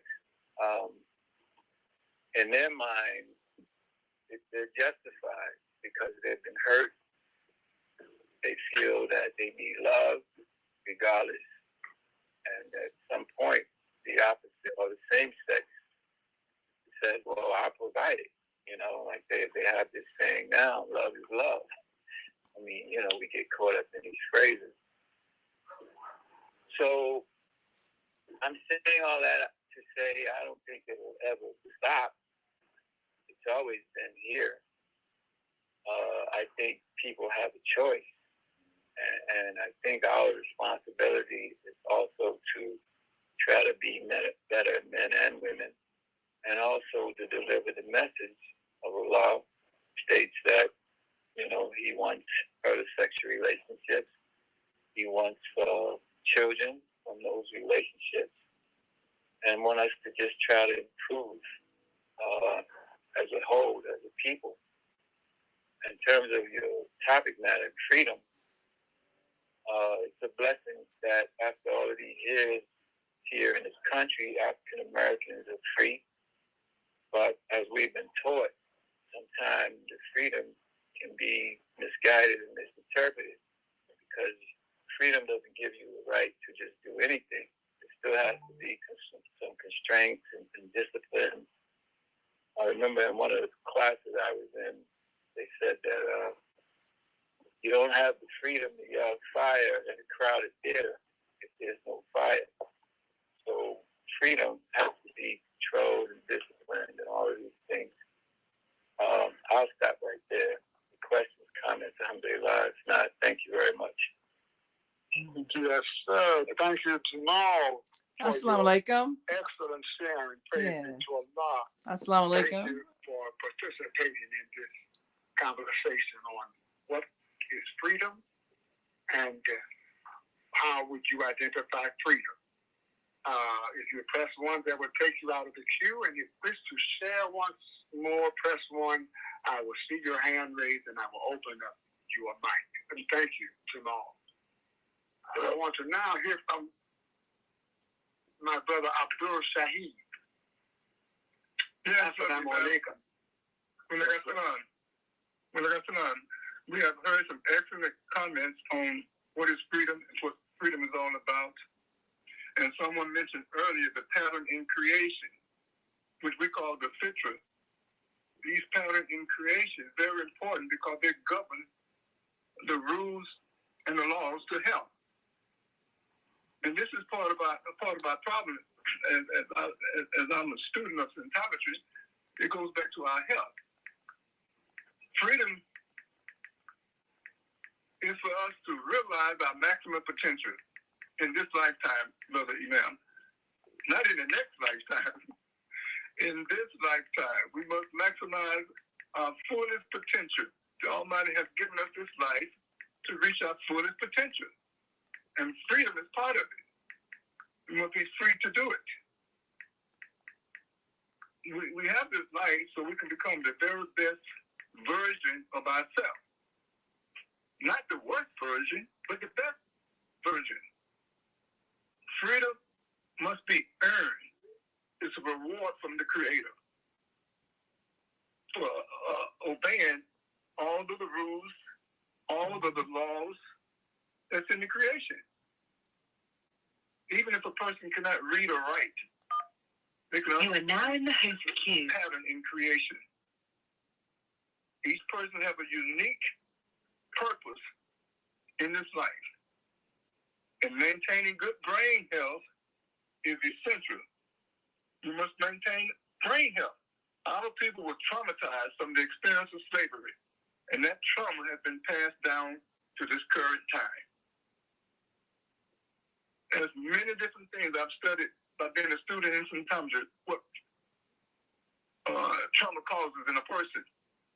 One of the things that trauma causes in a person is cause the brain to be malnourished. It removes nutrients from the brain. So the brain would not have the nutrients and resources to do what it's been created to do. And the brain and the mind works together. The brain being the concrete and the mind being the abstract. Just follow along with me. Here's what we know. If the brain is malnourished and congested and compromised, so would the mind be. The mind is our decision maker. It makes all of our decisions, good or bad. If the brain represents the command center of the human body, they work as a unit. They are the twin pair of each other. So our brain connects with our mind, and the mind is not able to make the best decision because the brain is malnourished. It is compromised. If the brain is compromised, so will the mind be, and this trauma has to be removed. And no one is helping people on this planet to remove the trauma, especially our people. So that the brain will be at its best. Our brain health is very important when it comes to our mind. Brother and sister, freedom will be denied if we don't take care of the health of our brain. This is what we're saying. Brain health is imperative for the health of our mind. And in order to enjoy freedom, we must make the right decision about everything we do. For every decision, brothers and sisters, there are consequences. Good decision, good consequences. Bad decision, bad consequences. And this is where we are today. People do not understand how to nourish and take care of their brain health. And we also do not understand how that is connected with the person's mind. We'd like to say a lot more about that, Brother Man, but I hope we point people in the right direction. The health of our brain is imperative to understand what freedom is all about. Thank you. Yes, sir. Thank you. Praise be to Almighty God. You know, the brain is the most valuable tool that Almighty God gave to the human being.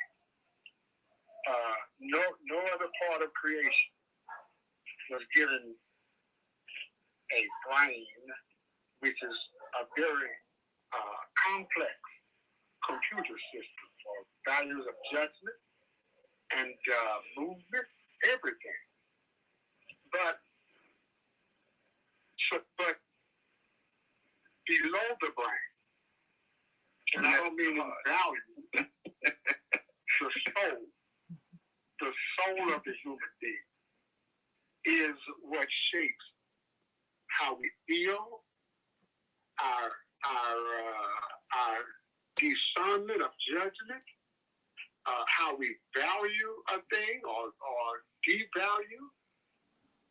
When the human being has been lied to, yes, at the level of the soul,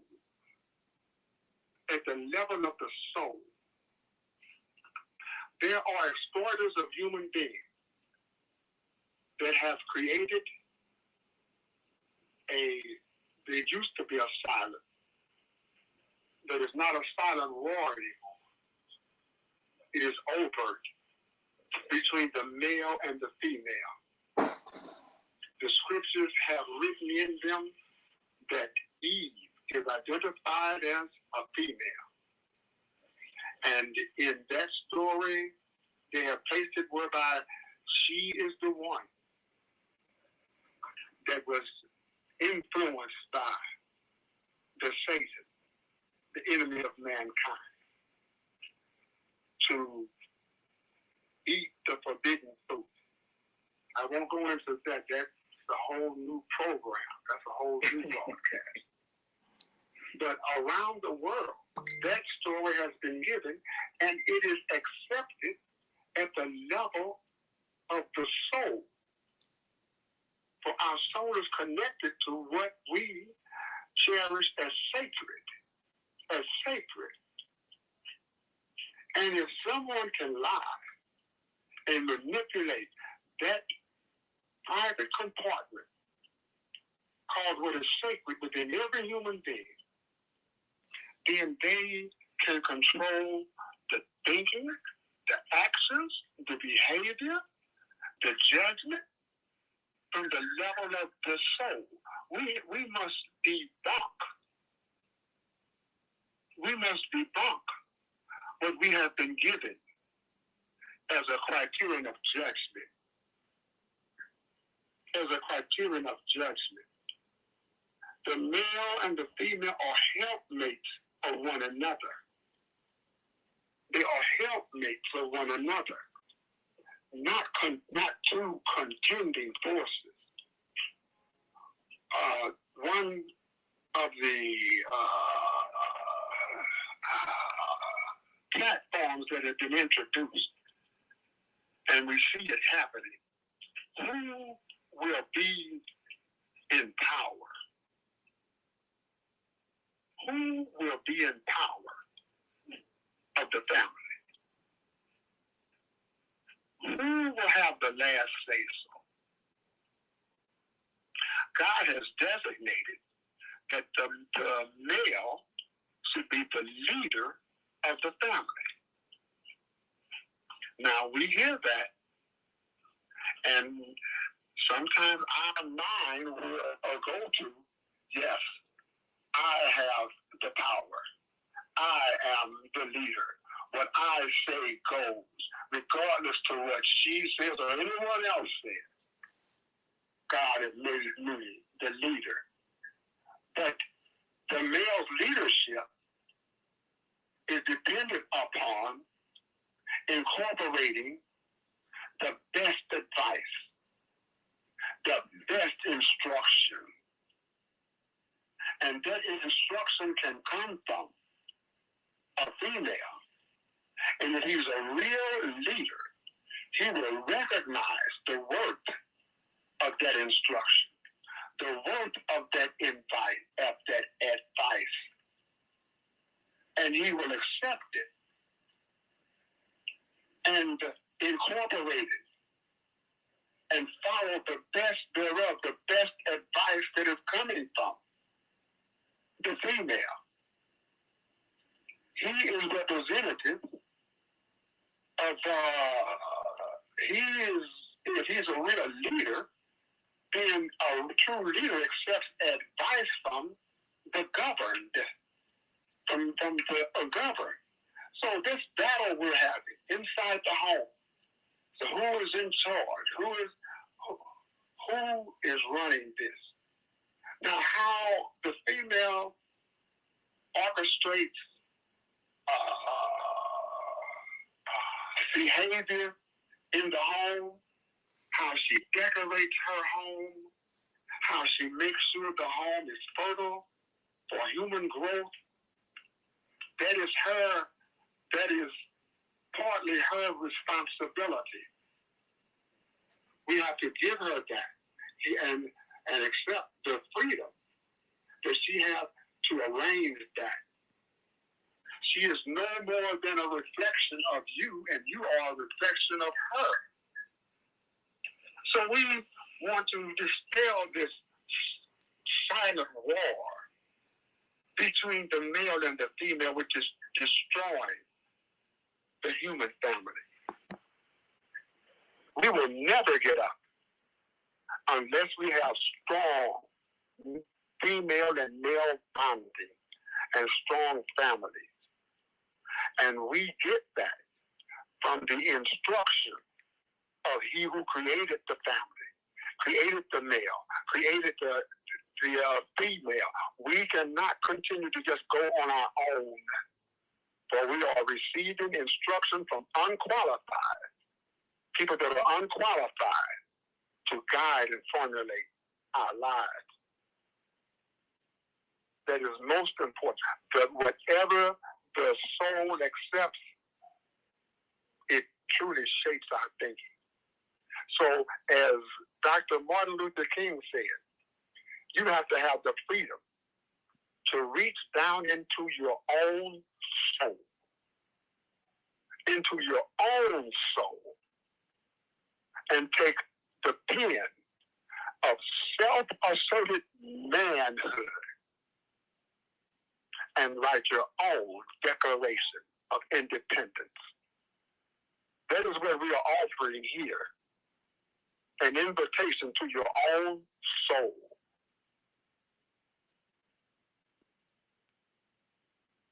So I'll stop right there.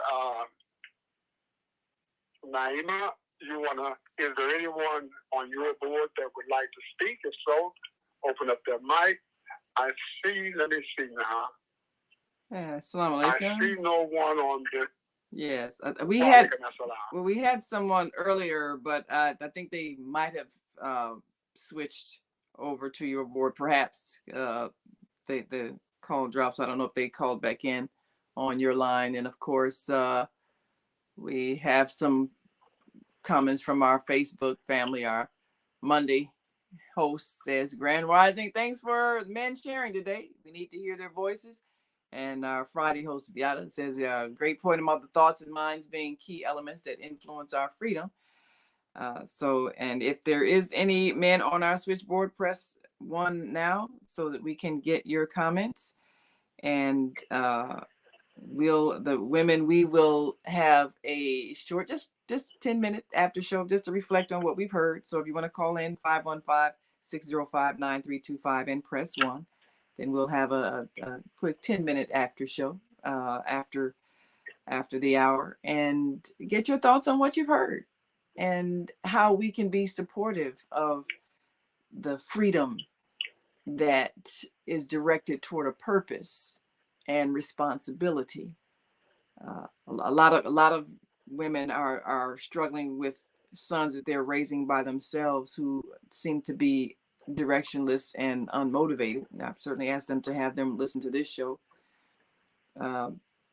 because it's something they need to get from the elder men that they perhaps had not received in terms of what it really means to be a free man, and the fact that is tied to responsibility. So,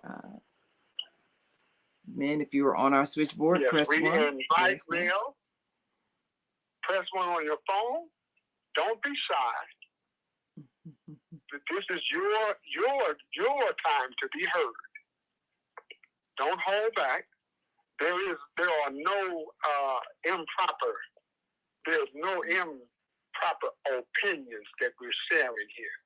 It is all relative and it is all good when you share honestly about your thinking and if there's nothing wrong to feel. Let me say that as males, we have to reattach ourselves to our emotional nature. It is not anti-male to have feelings of affection, feelings of love. God says it is He who has placed between your hearts, the male and female, love and sakina. Sakina means tranquility, a tranquil environment. So it is God that has placed that within us, tranquility. So we have to take advice from He who created us and gave us these properties of love, peace, understanding, intellect, and tranquility. That is how we are to survive on this earth. I want to now ask Michael Hameed if he would like to share, and we invite all males at this time to share your thoughts and your feelings. Michael Hameed. Thank you, Emil. I'd like to go to the creation and how it is going somewhere. And we didn't come into the world to be aimless. Everything that is created has an aim and a purpose. And we see that in our development and the development of other represent creation. It starts off weak, as I mentioned earlier, in terms of our human development. We start off weak, and we grow, and there's a direction and purpose to our growth, as it is for everything.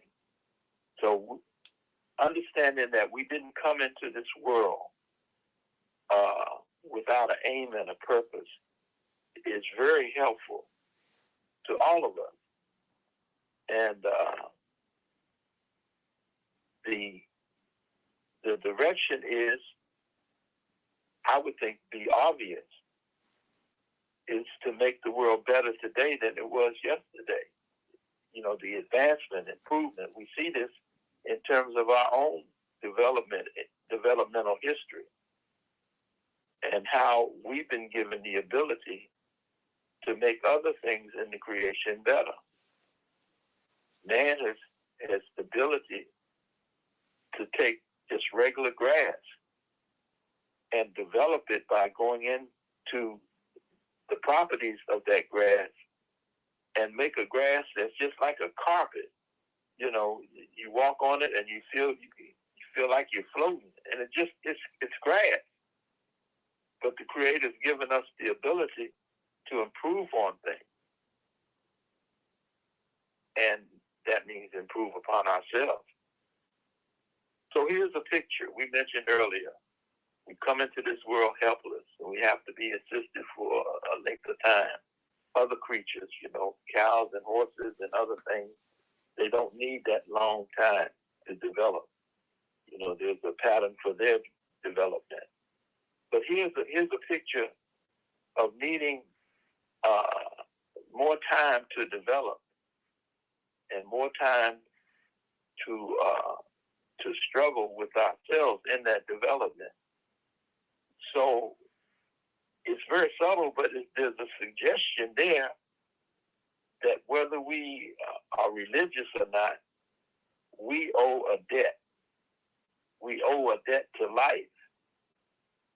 And that's a good place to start, especially with all of these influences telling us it's all about me. Me. Alhamdulillah, Michael, I've been informed we have 90 seconds. Well, I'm stopped there. I'll stop there because I think that says a lot, that we owe a debt to life. Thank you. Okay, thank you, my brother. Praise be to Allah. We're grateful to all of you that tune into the Female Solution every day of the week, and we're grateful for those of you that tune into the all-male conversation. We pray that we have made progress along the road to what we already have, freedom. Praise be to Almighty God. So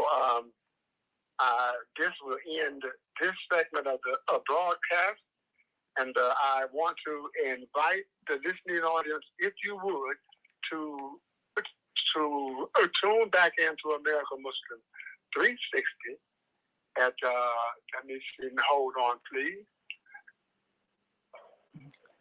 Yes, praise be to Allah.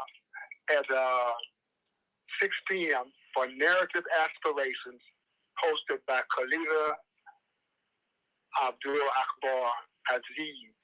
It is Narrative Aspirations, and also we invite you to tune back into Optimal Health. Praise be to God, hosted by our beloved brother Abdul Shaheen. All right, and yes, we thank you all, and that ends our broadcast with American Muslim 360. But stay on, sisters. We got a short after show on the Female Solution, and we will open up your mics and get your thoughts. You've been listening to the Female Solution Global Radio TV show, our men-only discussion. And we've got a couple of sisters on the switchboard. We definitely want to get your thoughts, and a few that have been watching on Facebook. Our Monday morning mindfulness host, Zelda, says, so grateful to hear our men thinking about life relationships, a whole new overstanding. Amen.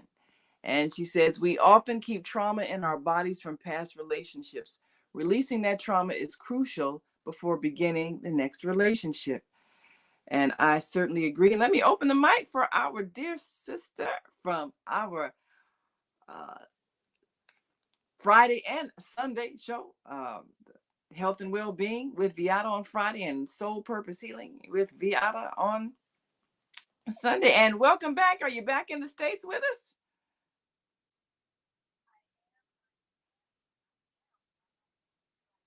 Oh. Right near the beach, because I didn't go to the beach and but what a great show. I was so impressed with the men expressing their views and values, and it was great. And I was especially paying attention to the passport goals. Boy, when you leave this country, you better hold on to that passport, because you got to get back in and go in. That passport is so important. So when he brought that up, Naima, I just went off into the thoughts about the passport and what it value it to connect to other souls in other lands. That's what I did for 3 days. Connect, and my passport was the document that ushered me into a new country, a new different language, not new language, different language, different culture, and learned so much about it. I'm going to talk more about it on Friday, but I was listening. The brothers were having a hard time defining freedom at first without using the word free. I was talking to my friends about we were saying they got to stop defining freedom with the word free. We want to know what are their thoughts about that word without using it to define it, So this is what I came up with. Men who go to prison don't consider themselves free, right? Right. They're behind bars. But we were saying there's a choice in your mind to act on what the brothers were talking about today, going inside and having a relationship with your creator, with yourself. And that's the freedom that we have if we use our mind, as the brothers brought out. Our thoughts and our mind are what creates the freedom. So even if you're in prison, you can be free. But you have to have a strong mind to look through those bars and say, I'm free in my mind and my thoughts because I have a relationship with my creator. And that's what I think we want to leave our audience with today, is that freedom is a choice to use your mind and your thoughts to create an environment within, first of all, that says, I have choices that I can make that gives me peace, that gives me joy, but it's my choice. That's the freedom that we need to develop. So that was my thoughts. It's my great show. It's awesome. I was so involved in hearing what the brothers were saying. It was just great wisdom coming through from all of us. So thank you, brothers, wherever you are. You did a great job. Well, thanks so much for listening in. Of course, that's Viata, who is coming back from Cuba. You got to listen in on her show on Friday. I definitely want to hear about Cuba. And it's interesting that you went to Cuba, because for so long we've been made to be afraid of Cuba. We've been made to believe that it's a place of oppression and fear. And I recently learned that in Cuba they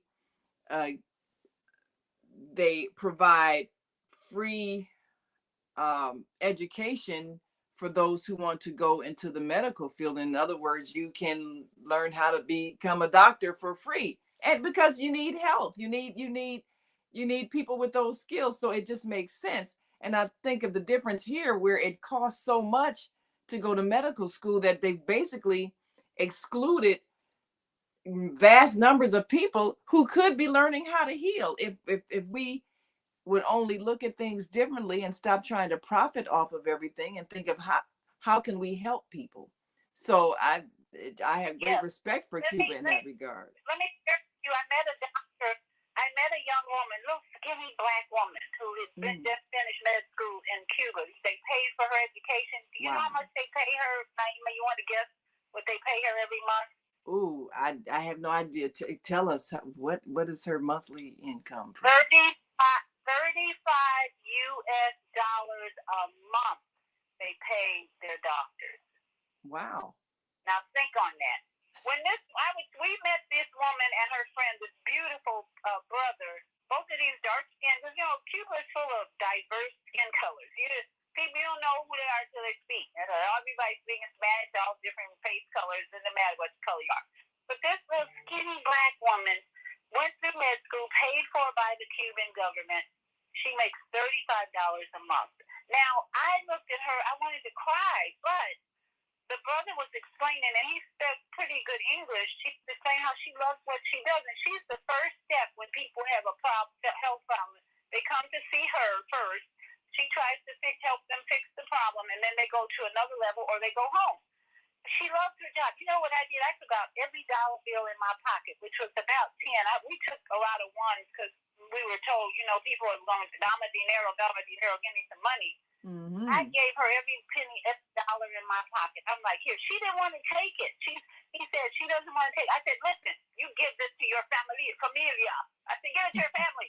And then she took it and left. And I was almost in tears thinking about it, but I realized this is the culture. This is the culture. And they've been used to doing. The government pays for a lot of things, but people don't get a lot of money. And guess what? There's no McDonald's, Burger King, all those fast foods. They don't exist there. So they don't have to waste their money on junk food, and they're skinnier and healthier. That's what I saw. So the question is then, do you need a lot of money if the lifestyle does not require you to pay a lot, especially if you're not doing the fast food meals every day? And if your basic needs are taken care of, in a sense, that's a lot more freedom than those who might make a lot of money, but they spend so much because the lifestyle is so extravagant. I don't know, because I know there are countries where it doesn't cost a lot to live. So therefore, the amount of money that you get paid really does cover what your living expenses are. I don't know. I mean, what did you observe? Did you observe a lot of homelessness? Did you observe a lot of begging? Or did people seem to be pretty content with what they had? A lot of requests for money, which is sin. S-I-N is a Spanish word that means need or needing or without needing improvement, basically. Yeah. And I thought we were talking about English and Spanish kind of similar, but they use that word sin as I need something. Right. And then there's the word mujer, I think, or says something about supreme existence. And so putting the two together, people are in poverty, and the streets are all dirty. I mean, there's a lot of trash. Where we were in the ghetto area for 3 days. So, but we got out of there. We had a nice dinner with our friends and all that. We went to the big factory. But yeah, the people are, what one brother was saying, they're starving, basically, because they make it. And the dollar is 200 pesos to $1. So, $10 is worth 2,000 pesos. So that's considered high inflation. They have a high inflation rate. So guess what? People asking for U.S. dollars. They don't want pesos. They want dollars. Because the dollar is supposed to have more value than the pesos. But whatever you need, you have to convert it. But yeah, Naima, it's a choice that they have to live a simpler life. You couldn't pick. Americans go there and they be, oh, where's the air conditioning? And oh my goodness, where's McDonald's? And where's Burger King? God, he's not here, honey. Go away.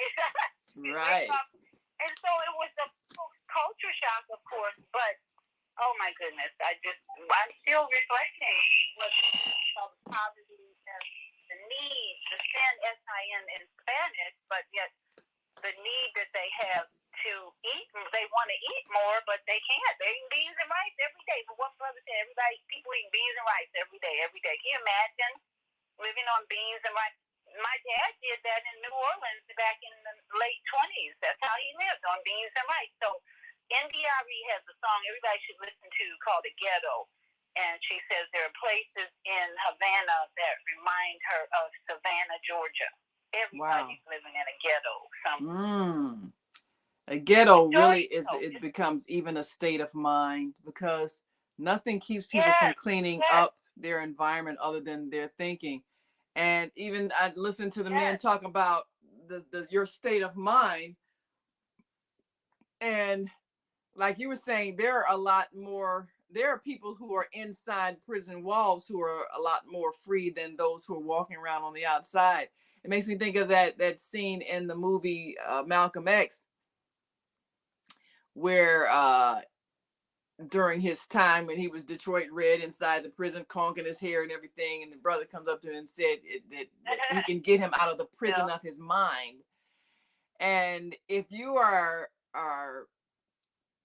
being basically told how to think so that you are living a life that creates stress for you, that is unhealthy, that is extravagant, and you're thinking you have to live beyond your means, and so therefore you feel impoverished because of your thinking, you're in prison. You're feeling as if you don't have the power over yourself. And I believe one of the guests, one of the men were saying about having the power to make your own choices and having the power to determine your lifestyle, having the power to choose is what gives you freedom. But you don't, when other people have already conditioned you to think in a particular way, then you really don't have freedom. You're doing what you've been programmed to do. Just like in the prison, if you're thinking, well, I gotta get some chemicals to conk my hair, I gotta get some cigarettes. So, you doing all these self-destructive things or things that are costing and not benefiting you health-wise. How free is that if you have been made to believe this is what you must do and it's not in your best interest health-wise, mental health and physical health? And yet this is the American way, and and you really don't know how brainwashed you are until you leave this country and then you see other people living differently. But then one thing, and I guess we'll hear more about it on Friday, one thing that disturbs me in other countries is the poverty and the ghetto atmosphere, the trash, the dirt, because we have the same thing here. And amidst all this abundance, you go to certain neighborhoods here, right here in the city of Chicago, where I live, and I'm sure down there in Florida where you live, there's a segment of society that believes they don't have the power to improve their condition. And so it's manifested in the way they live among filth and trash, a belief that they don't have the power to improve their lives. And so they don't do the thing that they're free to do, which is pick up the trash. They might say, well, the city should do it, or, somebody else should do it. Yeah. But if it's all in front of your house, your own house, and you don't pick it up in front of your house, that doesn't make any sense. You have the power to, if everybody in the area picked it up in front of their house, there would be no trash. Well, Naima, that's the point I was asking too. Why aren't people picking up this trash? I asked, what is the dominant religion in Cuba? What do you think it is? Is it Catholicism? Of course, what I call Catholico. And my friend who's from Brazil, she grew up with the Catholic Church as a child in Brazil. She hates that religion now because of all the poverty she saw while they had these huge, beautiful buildings, and they promoted this, great religion, and yet there was poverty everywhere. So she has moved so far from religion because of her upbringing in Brazil. And I thought about that in Cuba. There is a darkness over many areas of Cuba because they don't have the spirituality, what the brothers were talking about today, going within and having a relationship with the Most High, creator of the heaven and earth. That's what the freedom they were talking about today was about. Choice in your mind first and your thoughts first. Yes. You can have a relationship with nature. I think somebody talked about that this morning. Nature. What having a relationship with nature? People aren't doing that in the ghetto of Havana. They're just busy trying to. I saw two people dumpster diving, which was, common in America too. Wow. But to be on such a small island and to see all that in a congested area was like so mind-blowing and eye-opening that I realized the darkness that hangs over them because there is no spirituality, connection to the Most High, connection to Creator. it's really more survival. And the Catholic Church is running things. It's like, okay, get this picture here. What's going on? So what are they doing with the land? Did you see farmland? Did you see people growing food? Did you see use of the ground, the earth in a way that would produce something? No, 3 days was not enough. I was central. I was located in Havana. I didn't have a car. Well, for the first 2 days, we were just walking through the neighborhoods and going to the water. There was the east side of Cuba. We were near the water on the east side of the island. So we walked to the water 2 days. The third day we spent with our friends. They finally arrived. We spent the whole day with them. We went and took a taxi to other areas of Havana. But I did not get out to where the farm areas are and the beautiful trees and all that. 3 days was not enough. 3 days I was planted there to really, what my friend and I say, develop a covenant with the Cuban people to pray for them, for one, and pray for the land, and pray that we will continue to uplift them even in the United States, because the people are suffering. Well, I don't know what the government's doing, but I know they don't have any rebellion. I don't think they're practicing their religion, but the dominant religion, I was told, was Catholic. Wow. That's interesting. Lots of wow moments for us. It was like, wow, wow, wow.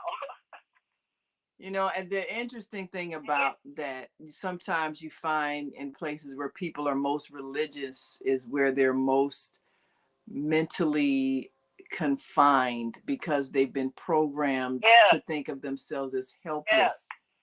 And that's been the history of the church. That's the structure that Yeshua ben Joseph, the one we know as Jesus, that's the structure that he came to free us from, that mind control, where people telling you that they can tell you what God wants you to do, and you got to go through them to get to God, and you got to pay them a fee if you want God to like you.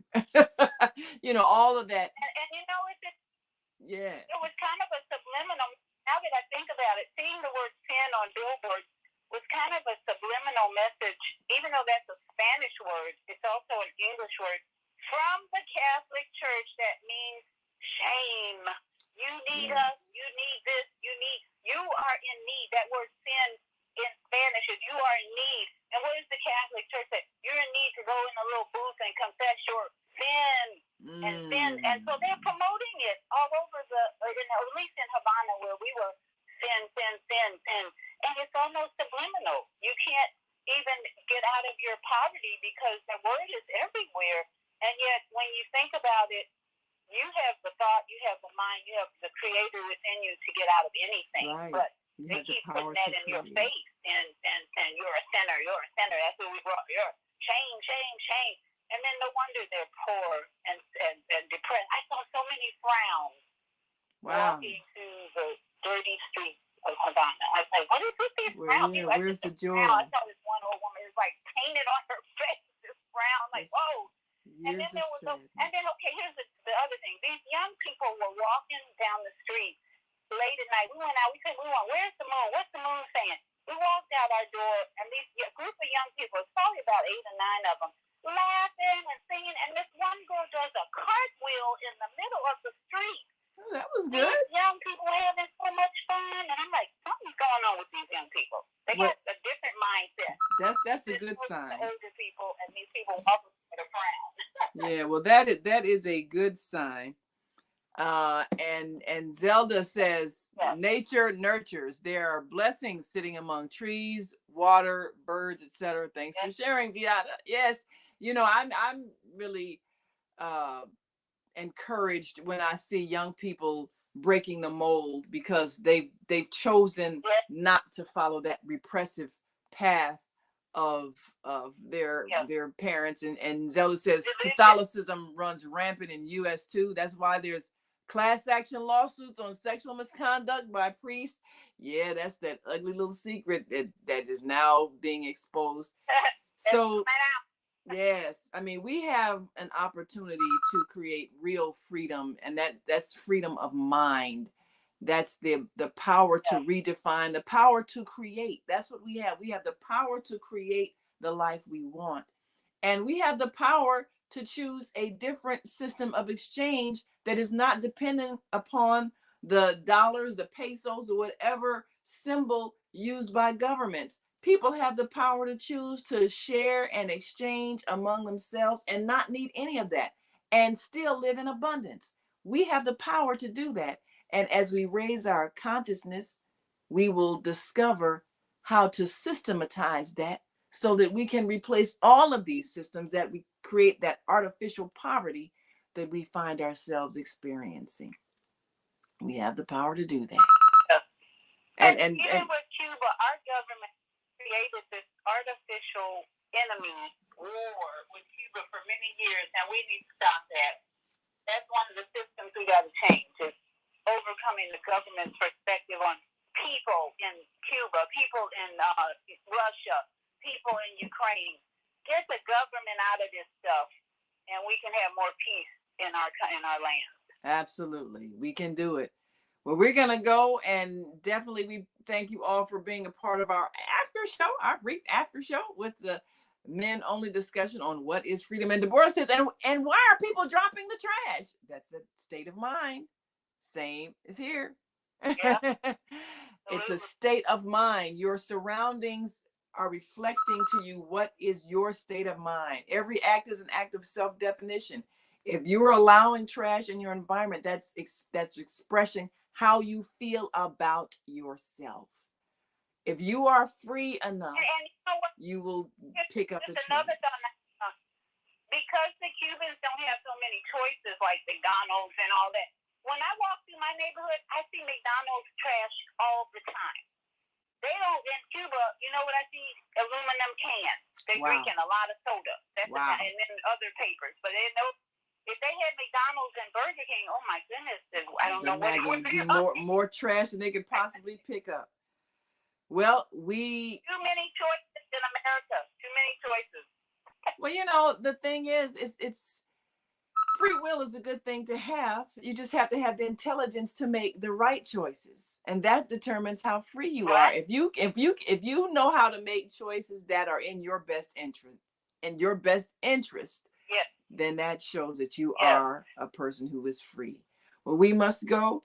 We thank you all so much. Look forward to hearing Health and Well-Being with Viana on this coming Friday. Tune on in, listen in, and call in 515-605-9325. I'm Naima Latif. You've been listening to the Female Solution Global Radio TV show. Join us again tomorrow for Soulful Solutions with Dr. Debbie Green. Every show in the archives at www.blogtalkradio.com/the-female-solution.